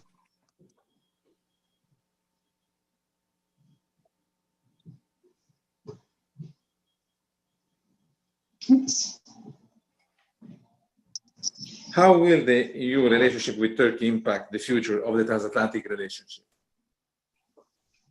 Very much. Did you hear the question? Yeah, no, I heard it. It's okay, about Turkey and Europe and the US. Indeed, Europe has been increasingly humbled by Turkey's adventurism in the Mediterranean, first in Libya and now in the East Mediterranean, hitting directly the sovereignty of one of the EU member states. And so far, the EU has been really quite unable to respond. And this obviously has an effect because Turkey being a member of NATO, and NATO also not being able to resolve, we all know that NATO was not designed to address confrontations among its members. It was designed for deterrence and territorial defense. So there will be, this will come to the fore. And I think what is happening now with respect to the transatlantic relationship is just an example of how the modus operandi between the EU and the US with respect to Turkey has broken down completely. The EU had focused its relationship with Turkey on economics and on offering a prospect of accession. Now that prospect of accession is long gone. It has been a gradual process, but the EU has been very slow in trying to develop a strategic partnership, leaving the strategic security military aspects more in the hands of the US. And that kind of division of labor clearly is not functioning anymore. So should there be a change of administration in the US, I think that could open up the space for a different type of conversation between Europeans and Americans on how to rein in Turkey and what kind of mix of incentives to do that. Europe has already offered an incentive, that's an upgraded customs union, and Erdogan turned it down. And this was, something that Turkey had been wanting.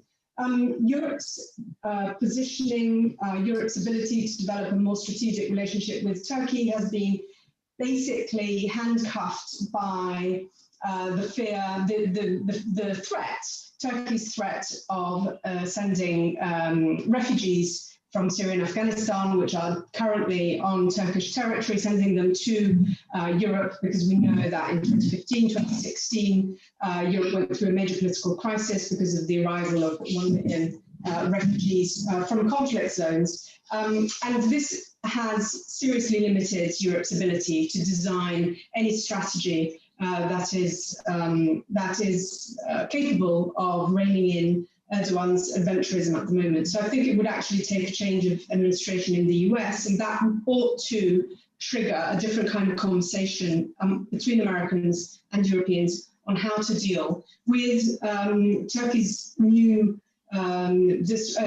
disruptive role in the region, which applies not just to the immediate region, but also beyond that. I mean, we're seeing what's happening in Armenia, Azerbaijan at the moment, but also in Libya.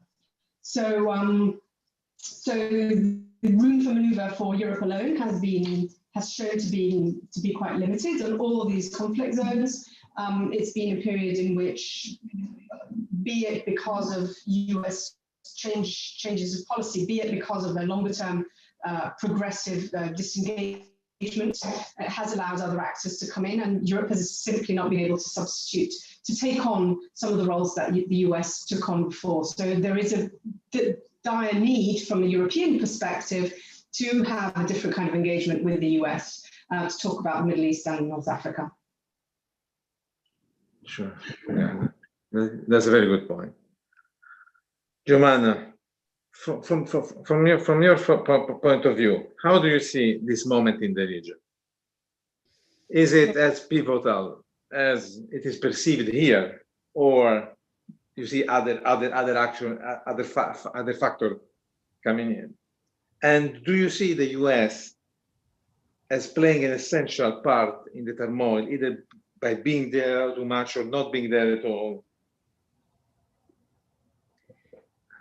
Sure. Thank you. First of all, thank you, Karim, for having us, and thank you to my co-panelists for your thoughtful comments. I mean, Karim, prior to this, you asked me to speak a little bit about this question from the regional perspective. So I'll answer your question with that in mind. I think 10 years ago, the euphoria around the Arab Spring, there was a very different moment. I think whether or not that euphoria was well-founded, I mean, I think, how things have played out have not necessarily ended up in any way the way that the people of the region initially anticipated. But there was a lot of momentum around a series of Arab Springs that aimed at minimum, to provide reforms, at times completely toppling the existing regimes. But I think what we've seen is 10 years later, we realize that while the Arab world may know what it does not want, it's not clear that it actually knows what it does want.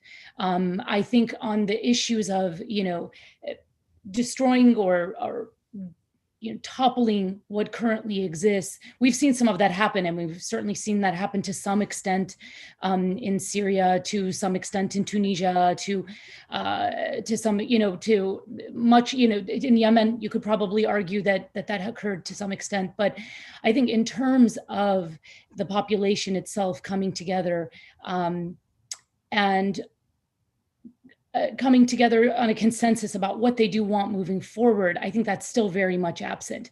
The divisions that existed, I think, in regimes prior to 2011, they're no longer in the back burner.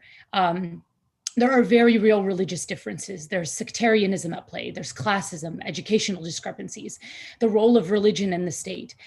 These are very divisive issues, and they, they're present in every country. And there's, like I said, no agreement among society itself in any one of these countries on how to resolve these issues, how to, while there are, I think some pockets of liberal, secular, populations dispersed in these countries. I think they still remain, very much a minority.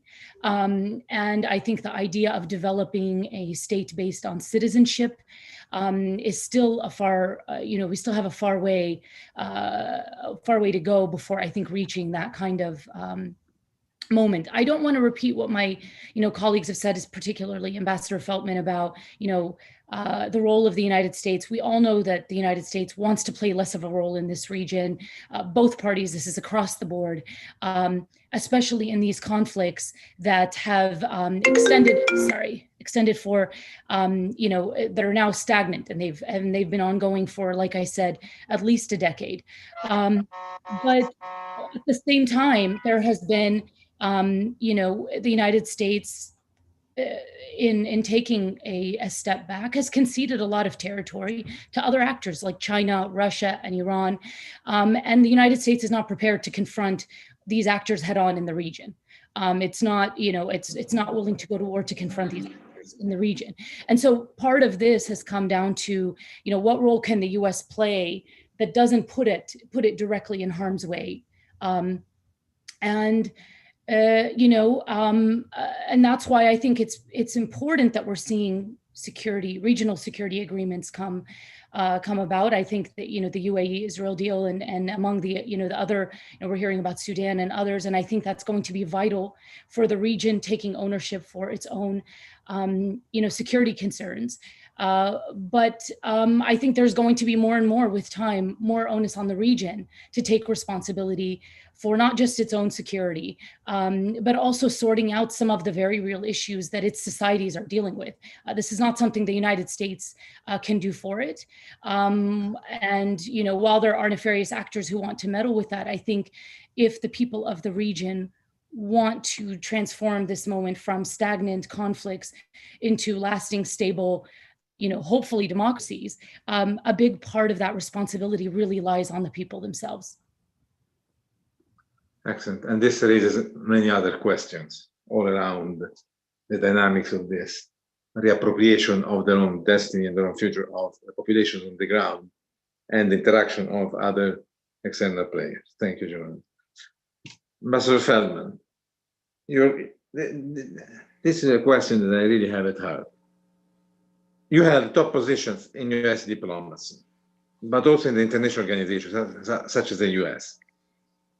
Can you discuss the role of international organizations in this new, much more fragmented world, and the MENA region in particular, of course? Because I have the impression that all these international organizations, seeing the facts, especially in the context of Libya, has proven incredible limits and incredible limitations. Up to the point that about a year ago, a colleague of mine was telling me, but don't you think that 20 or 30 years from now, the historians will look back at 2019, the attack of Haftar against Tripoli and the demise of the United Nations prestige, and it would be considered the moment in which the United Nations really died, were over, because they were not capable of having the Security Council behind the Secretary General and so on. So this is a question that I would really like to hear your opinion, please. Thanks again, Kareem, for the question, and I very much appreciate the comments that the other panelists made before this question.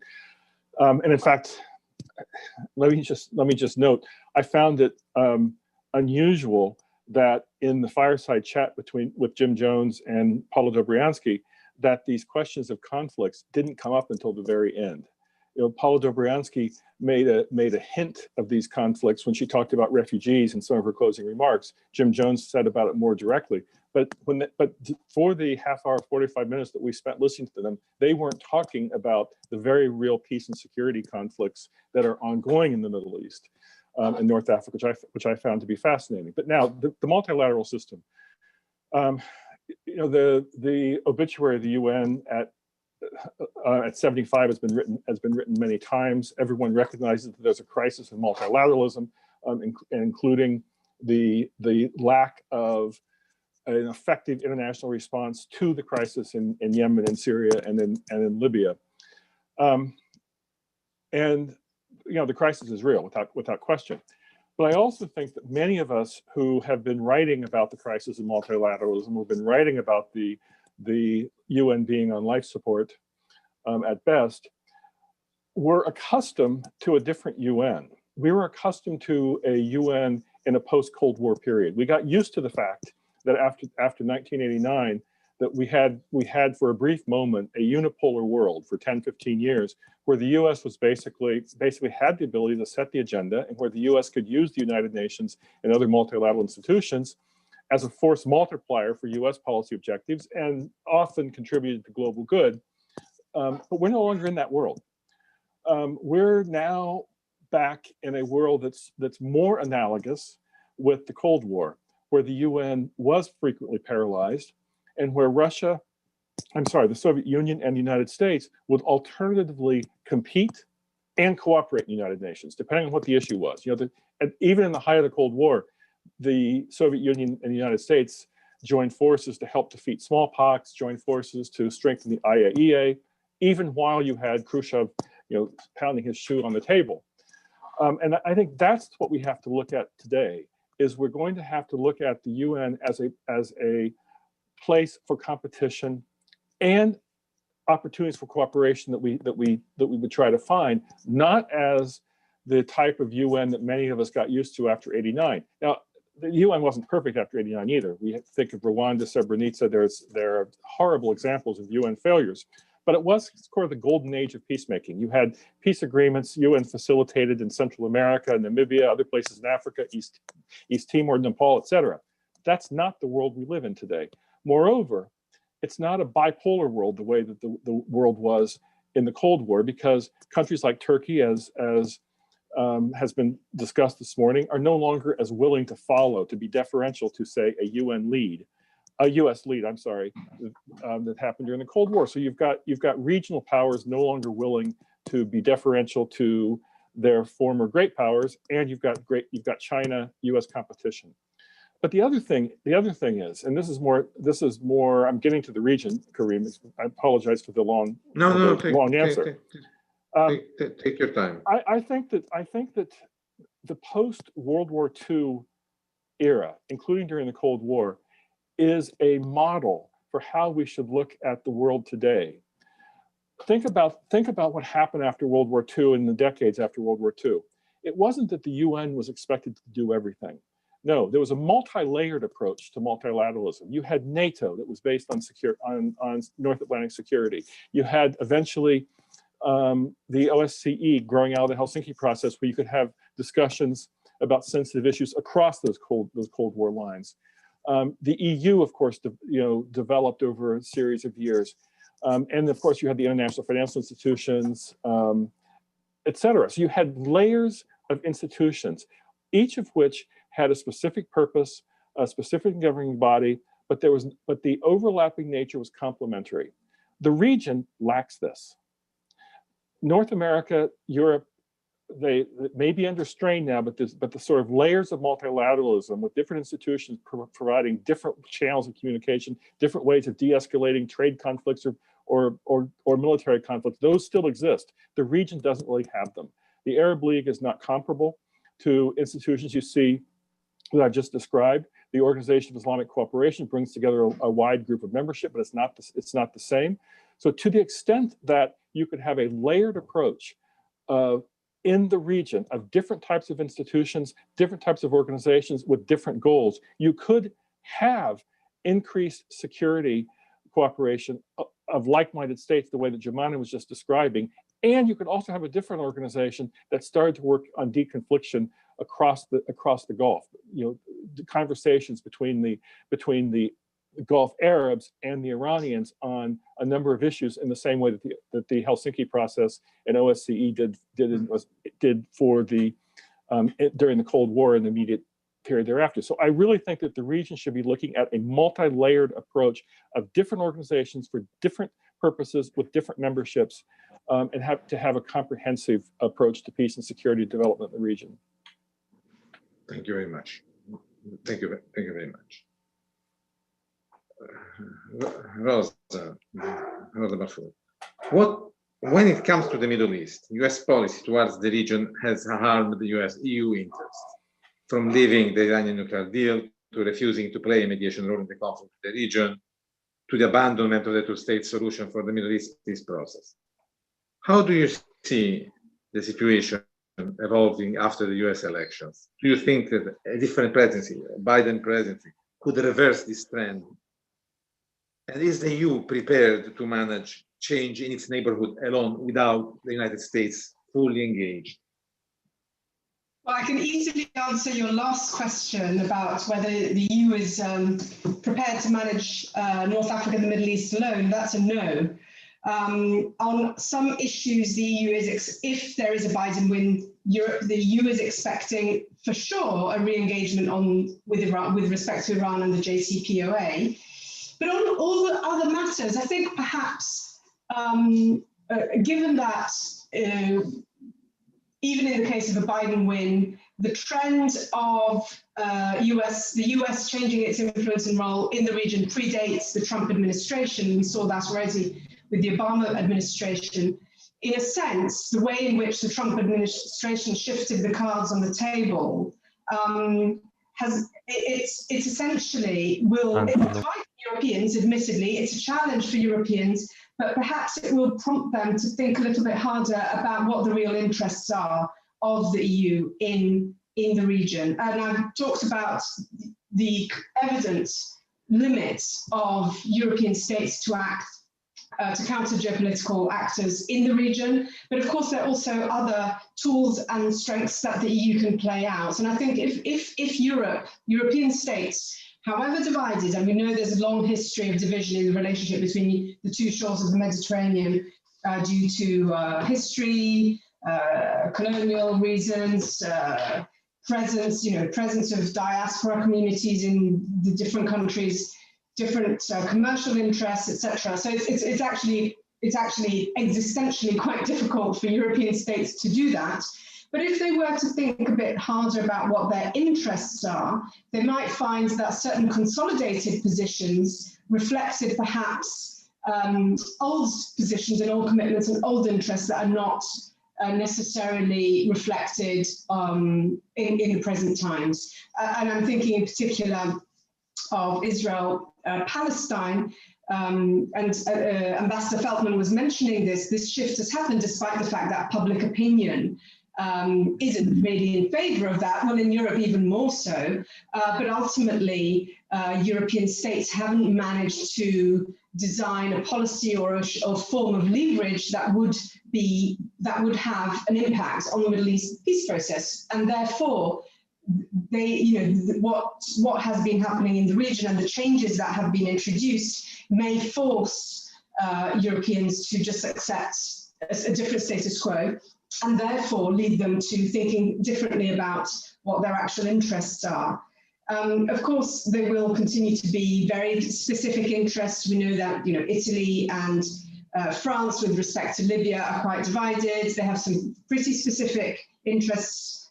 Karim, you know these well. Spain and Morocco, France and Tunisia.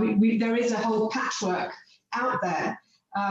But Europeans haven't really made that effort to upgrade a common understanding of what those are. At the moment, they've been very stuck, and I would say for the past few years, looking at the MENA region as countries of origin of terrorism, migrants, refugees, and transit countries again of migrants. And they need to think differently about how they can engage. But I do think there are actually opportunities to do that, and in a way, the way in which the tables were turned by the Trump administration might push Europeans to think a little bit more laterally about what type of engagement they can have in the region, in terms of economics, in terms of engaging with civil society, what Jemana was saying.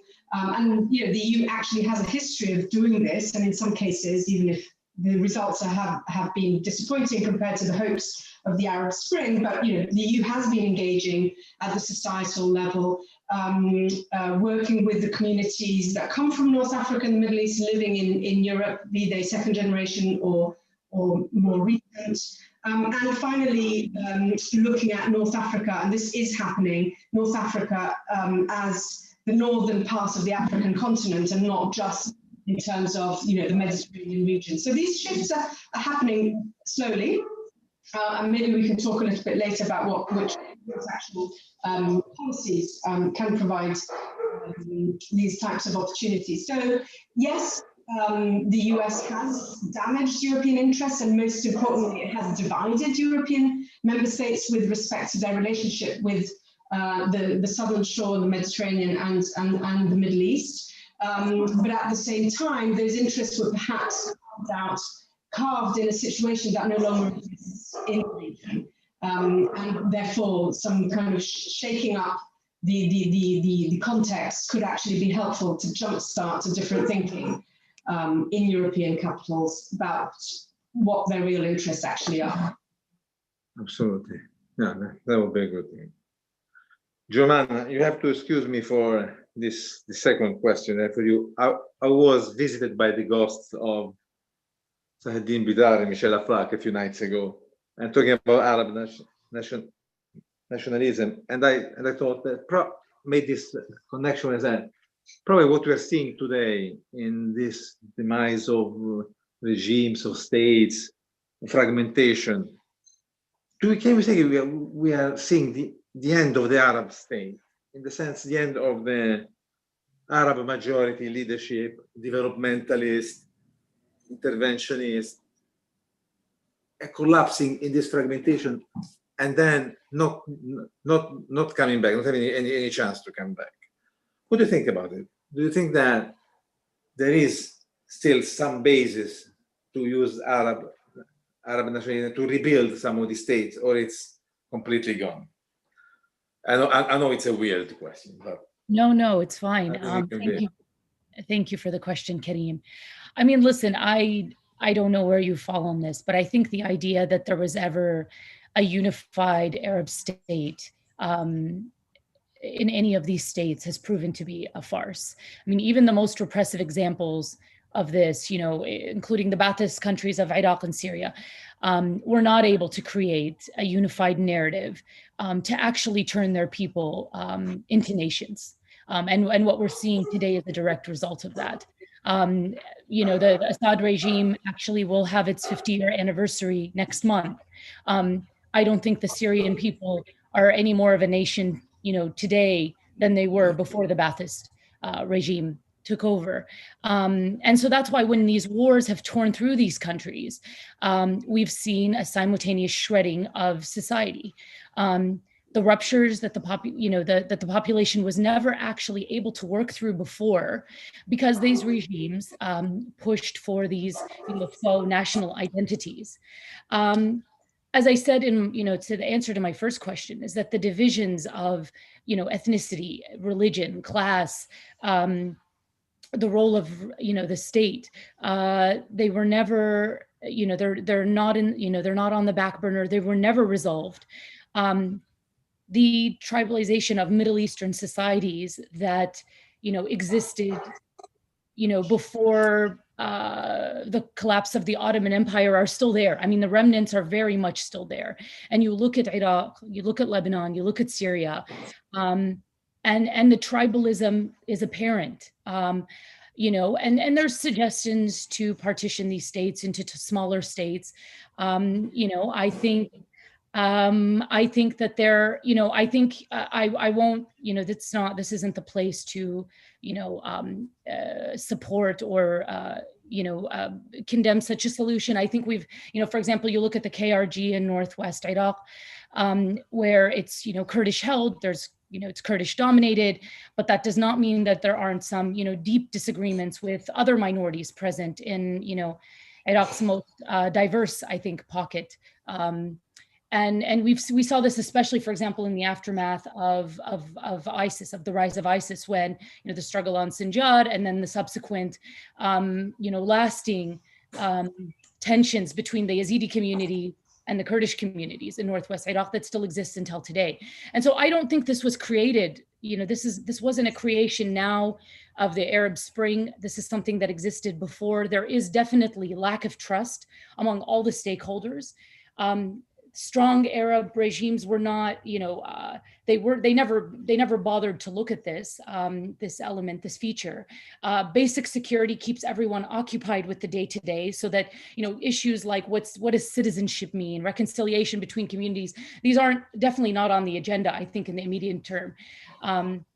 And I'm speaking generally. Of course, I understand that there's a lot of programs on the ground meant to address some of these issues on a much smaller scale, but I'm staying at the level of the state. These are not issues that are being resolved.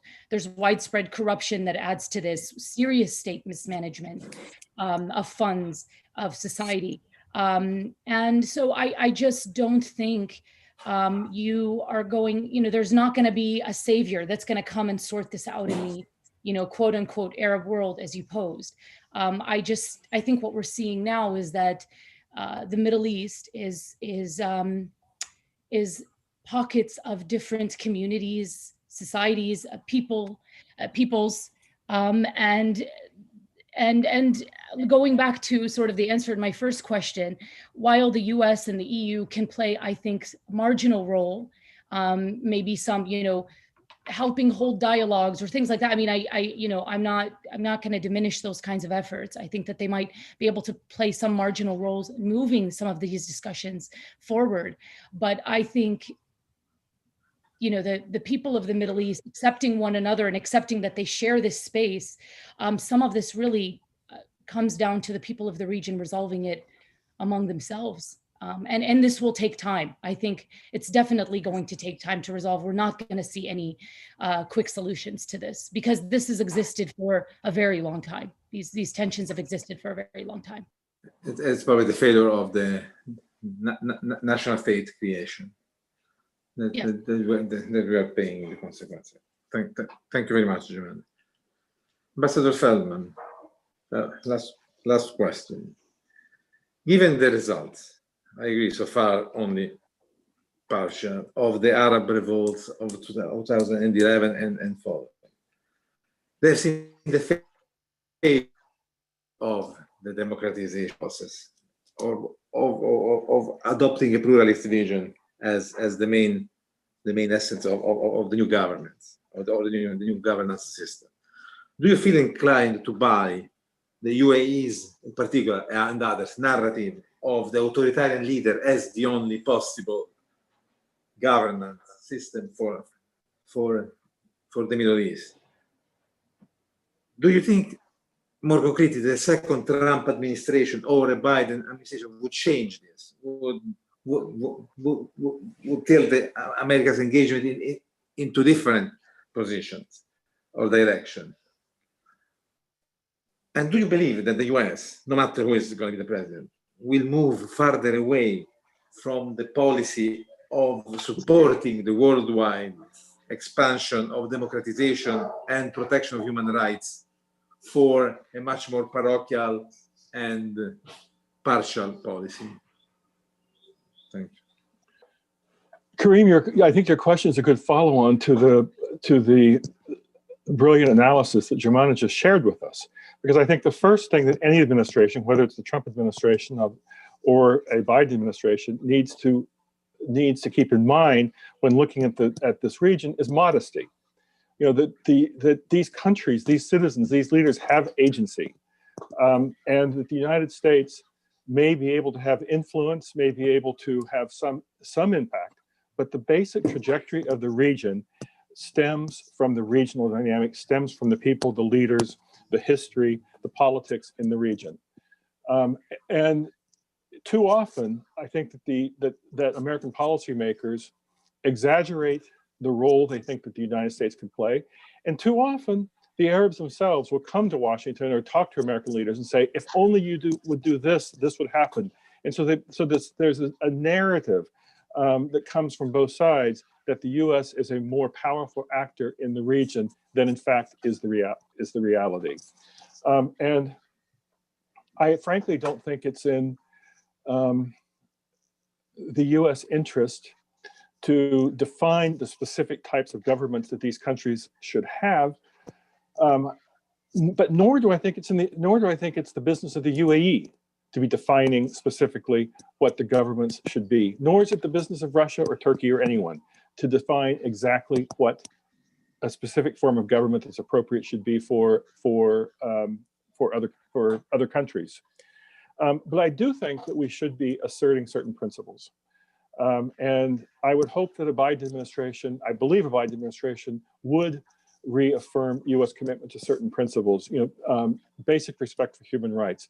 The idea that the governors need to govern with the consent of those governed. And this is not just principles and ideals that governments need to have the respect, need to show respect to their populations to get respect from their populations. It's also practical. I mean, Syria, I think, is a tragic example of what happens if you try to marginalize segments of the population for far too long. I mean, so I believe that a Biden administration will come in with a commitment to restoring U.S. leadership on the promotion of human rights, on promoting certain principles, such as the governments have to have the consent of the people that they're governing. And you've already heard Joe Biden talk about the fact that he wants to assemble a summit of democracies, which I think it's a term I think it's going to be more complicated than simply saying it, defining who gets invited to a summit of democracies. But it suggests that the intent of a Biden administration will be to move back in this direction. A Trump administration, if Trump is reelected, I think a Trump administration will continue to have a transactional approach. The rubric of America first means how much of those countries going to buy from us, and in the Middle East it means how much arms are they going to buy from us, which I think is not the basis for a constructive bilateral ties. And it's going to be the personal relationships that Trump has, the infatuation he has with authoritarian leaders. But no, I do not think that the United States should be accepting the UAE definition that only authoritarian leaders are appropriate for this region. The United States should not be defining the specific forms of government. The U.S. should be sticking to principles.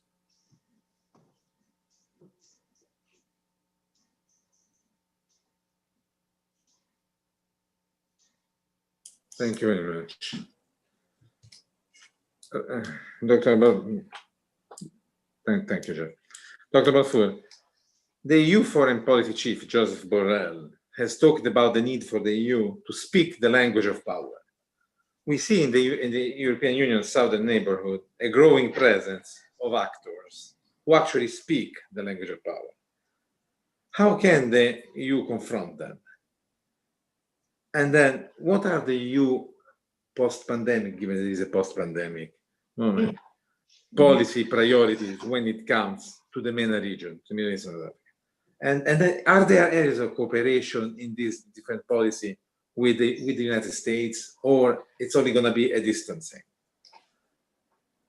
Thank you, Karim. No, I think on the language of power, it's aspirational, but this is not what the EU is good at doing. We're seeing, okay, some member states like France like to speak the language of power, for instance, with respect to Turkey, also with respect to Libya, but other countries such as Germany have positioned themselves to be mediators rather than to be actors. So this is really not something that the EU as a whole is good at doing. And I just don't see that it will make many inroads and be able to influence the situation in the region by using that language. Conversely, I think there are other things that Europeans can do with a much more humble ambitions that could be of interest to the societies in North Africa and the Middle East. I'd like to, firstly, you mentioned the pandemic. Of course, now we're in a second wave, and we don't know what the response will look like, but we know what the response to the first wave was, and Borrell, the High Representative, managed to convince European governments and European institutions not to forget the neighbours in the post-pandemic, and actually fighting COVID-19 and in the post-pandemic recovery. And I think this is quite a significant positioning that Europe has chosen to invest on international institutions with respect to health policy and to provide not just humanitarian support, but also medical support, infrastructure support for countries in North Africa and the Middle East to fight the coronavirus. So this is the first point, which I think is actually, I wouldn't have taken it for granted. With the pandemic, many countries had a real inward turn and started focusing on internal resilience and ignored or closed the doors to their neighbours and to international partners. The EU didn't. Although, of course, with the second pandemic, I'm not going to exclude that this might happen. The impact of the economic recession might mean that there won't be resources. But so far, it hasn't happened. Secondly, and this is connected actually to the post-pandemic recovery and how Europe has designed it. It has designed it to focus and invest on the digital economy and on the green economy. And I think the key question will be the degree to which European states involve their partners in designing projects that are cross-border to improve, for instance, investing in renewable energy in Morocco. These are projects that are out there that that attract the private sector. This is something that European resources, a mix of public and private resources, can actually help create, help sustain. And this is actually an area where Europeans could go to the US, to the next administration, saying, well, maybe we can work together, at least on economic cooperation and offering economic support and financial support to the countries in North Africa and the Middle East, which, this is an area where there's scope for transatlantic cooperation. There has been in the past. It could be a good area for, rebuilding that conversation across the Atlantic that has been missing in recent years. The other thing, well, and there's, of course, there is it's connected to this, the ways in which the EU designs its aid tools and economic tools with third countries often include participation of citizens, of civil society groups, trade unions, etc. So I think there can still be a continuation, as I said, which has had hugely limited impact, and we've all been very critical. But in some contexts, European support has been important. In even if it's just about supporting dialogues, as Jemana was mentioning. But for instance, in the case of Tunisia, Europeans have provided back in 2014 technical assistance for the conversation on the constitution. These are things that can be done. There might be lower level. It's not geopolitics. It's not big politics. It's not. But it is about empowerment. It is about transferring knowledge. It is about transferring competencies. So this is something that can be continued. And then the final thing I'd like to mention is what I am observing from Brussels is that Europe has always looked at the Mediterranean as a lake with shores and has designed policies to embrace those shores. But now Europe is actually focusing a lot more on Africa, both in terms of economic opportunities and in terms as a security challenge as well. And the way in which Europe looks at Africa is quite multifaceted, and if I may say so, more multifaceted than the way the US looks at Africa, which is more through the security lens. So in one respect, if you think about European humbleness and being small with respect to the small and uninfluential with respect to the dynamics that have taken place in North Africa and the Middle East over the past decade at least. And if you think of the sort of forward-looking analysis about what the big trends are demographically, economically, migration-wise, etc. Well, the EU is thinking long rather than just about the Mediterranean. But of course, North Africa and the Middle East is part of that. And so and I say thinking long, it's thinking long term, but it's thinking long geographically as well. It's actually thinking about how to redesign a partnership with Africa. And North Africa would be part of that discussion. And there's, in fact, I mean, this is a detail. The financial instruments that the EU had towards North Africa and the Middle East, now they've been merged in one big financial instrument. They used to be separate, North Africa and the Middle East, and then the rest of Sub-Saharan Africa. Now it's all been merged into one big instrument. And I think that's indicative of how European institutions are rethinking the geography around them. So with, post-pandemic push to diversify, supply chains, the push towards a green economy and therefore different, raw material, critical materials, many of which are in the African continent. These economic changes will potentially reshape the relationship between European states and states in North Africa and the Middle East. Thank you very much. On this note, Germaine, I would like to ask you the same question that I've asked to Ambassador Feldman a while ago, but would like it to be from the opinions and perceptions of the people in the MENA region on international organizations, on their work or lack of it, on their being functionally important for the people or being totally discredited. Sure. So, I mean, obviously, Ambassador Feldman is much more, this is his area of expertise. So I obviously defer you to his initial comments, but from the, the regional perspective, and I would want to actually build off something that Ambassador Feldman said actually when he answered his last question, which is, the United States having principles and values. And even though we need to be much more modest about what we can and cannot do in the region, that doesn't mean that necessarily we make, foes into friends. I mean, we need to be clear-eyed about who we're dealing with. But I think it is important to still have those principles and values that I think America does stand for, many of its allies also stand for, and related to this, question that the United Nations, the United States played a major role in creating the United Nations. It also played a major role in, spearheading the Nuremberg trials, which are now, they have created the most important body of international criminal law that we have today. It played a critical role in, spearheading the updates to the Geneva Conventions in 1949.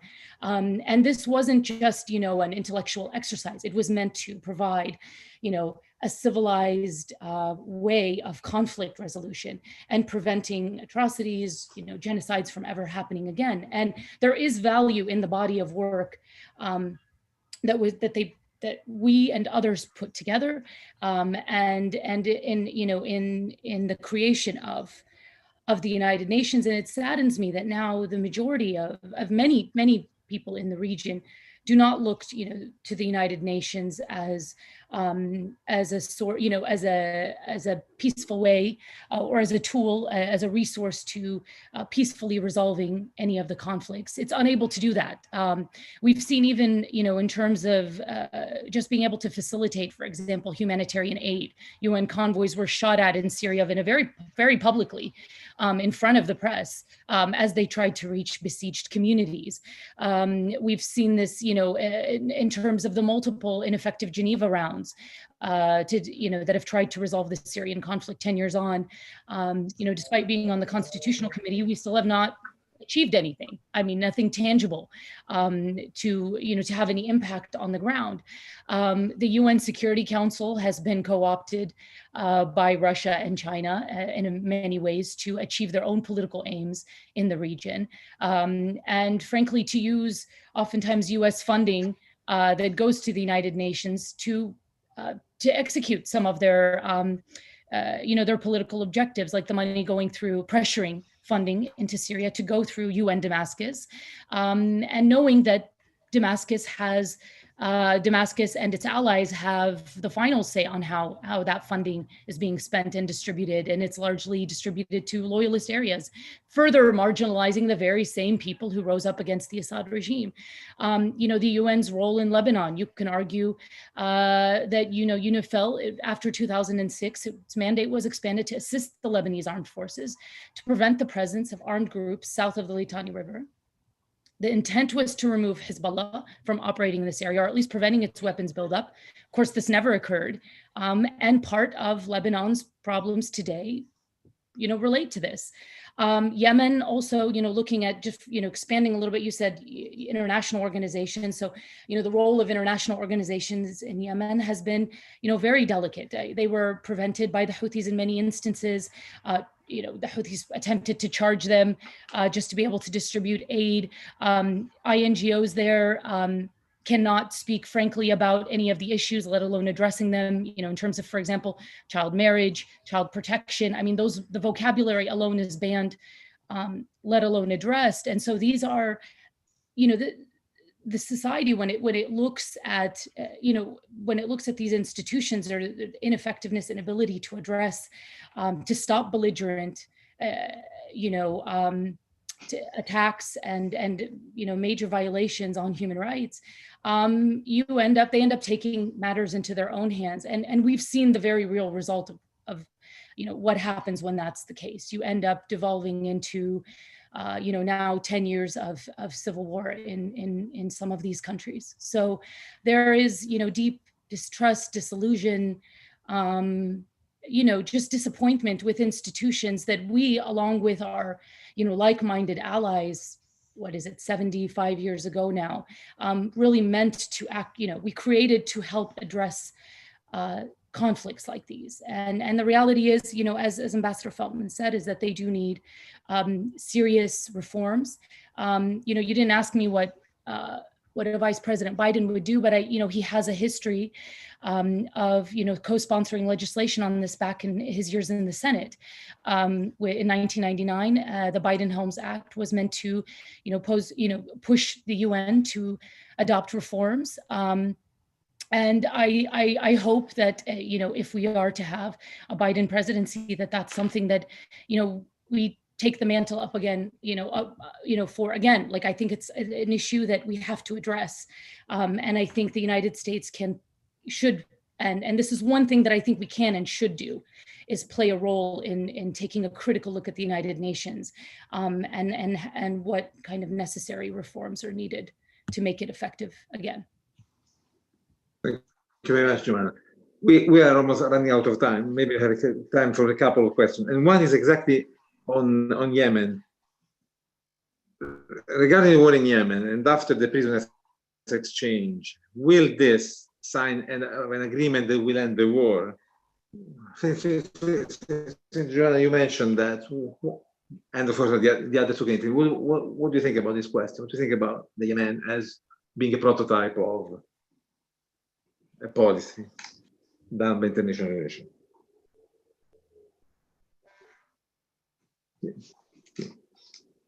Did you hear me, Joanna? Yeah, no, it cut off a little bit, but was that question posed to me? I'm sorry. Yes, because you mentioned Yemen. There is one question on Yemen. One person is asking, regarding the war in Yemen and after the prisoners exchange, will this be a sign of an agreement that will end the war? I'm not a Yemen specialist, so I don't think I'm properly, I'm not positioned, I think, to answer that question. I'd actually prefer to defer it to someone else on the panel, if you don't mind. Yeah. Rosa, Jeff, do you want to take it? Sorry, I have to confess my ignorance. I can't talk about Yemen well beyond my comfort zone. I guess that leaves me, and I'm hardly a Yemen expert either. So thank you, Rosa and Jomana. But I think that basically there are three wars in Yemen. There's a proxy war that's going on in Yemen. There's a Yemeni civil war that's very complex, lots of different actors, and there's the U.S. counterterrorism war going on in Yemen, and probably the all of these wars are difficult to solve, but probably the proxy war is the least problematic to solve. Again, it's problematic, but even if you have some sort of understanding between the Houthis and their Iranian backers in Saudi Arabia, that's not going to end that's not going to end the Yemeni civil war. You're still going to have fights between the North and the South, fights between Islah and the Houthis in Maghreb and Jove. I mean, you're going to have the STC in the South fighting with Hadi's government over who has more control in Aden. So I'm very pessimistic on Yemen right now because of the complexity of the landscape. What worries me is that that I could very well imagine the Saudis, who have, of course, the Saudi goals in Yemen were ostensibly to prevent a Hezbollah type entity from taking root in Yemen, to prevent cross-border attacks into Saudi Arabia, which is perfectly understandable. Any government would want to do that, and to prevent Iranian from implanting roots in Yemen.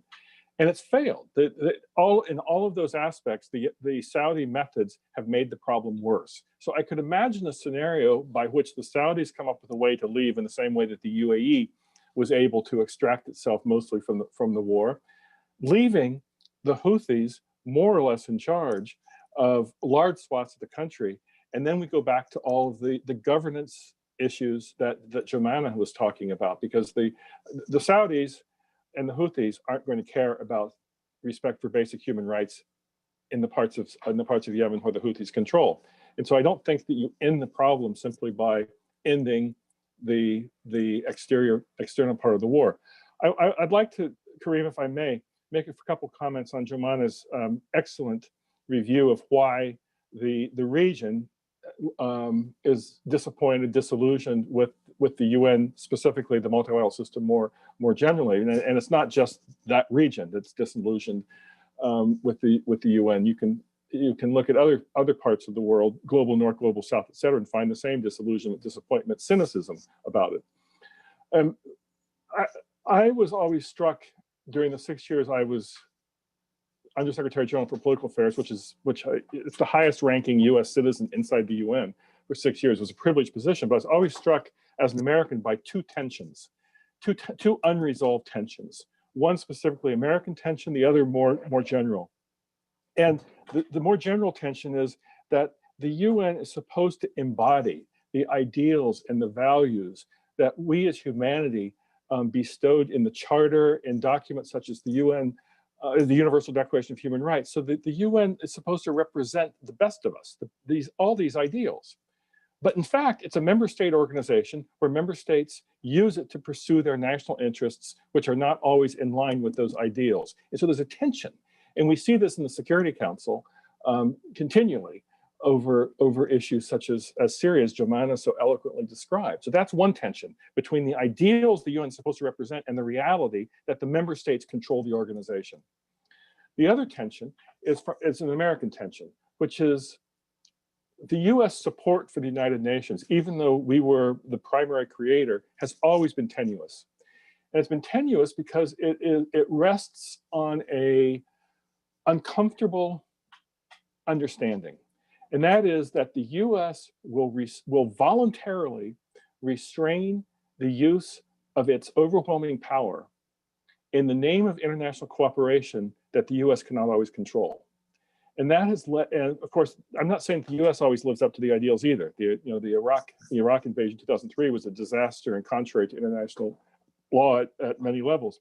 But there is this idea that we will not do things that we have the power to do, that we may wish to do, in favor of global cooperation that we can't control, that we hope works in our interest. And these two tensions I saw playing out in practical ways throughout my tenure. And of course, it gets worse as the US has less and less ability to control that global cooperation because of the rise of China, because of the multipolarity, because of the disruptive role of a resurgent Russia have to play. So those are just my comments to Jomana, and I certainly concur with her sense of the disillusionment, disappointment, cynicism, because I heard it from our Middle East friends on all of my trips to the region, or when they came to New York to see me in my office. Thank you very much. Do you have, Rosa and Giovanna, to conclude? We run out of time. So if you have some concluding remarks, a couple of things that you want to say that you haven't had the chance to say, please go ahead. No, thank you for having us, Karim. Yes, thank you. Pleasure, Mike. Thank you very much. It's been excellent. Thanks a lot. Have a great day, and I really hope sometime to be able to see you all in person, and not always with this computer in the middle. Thanks a lot, and good luck with your endeavors, wherever you are. Thanks.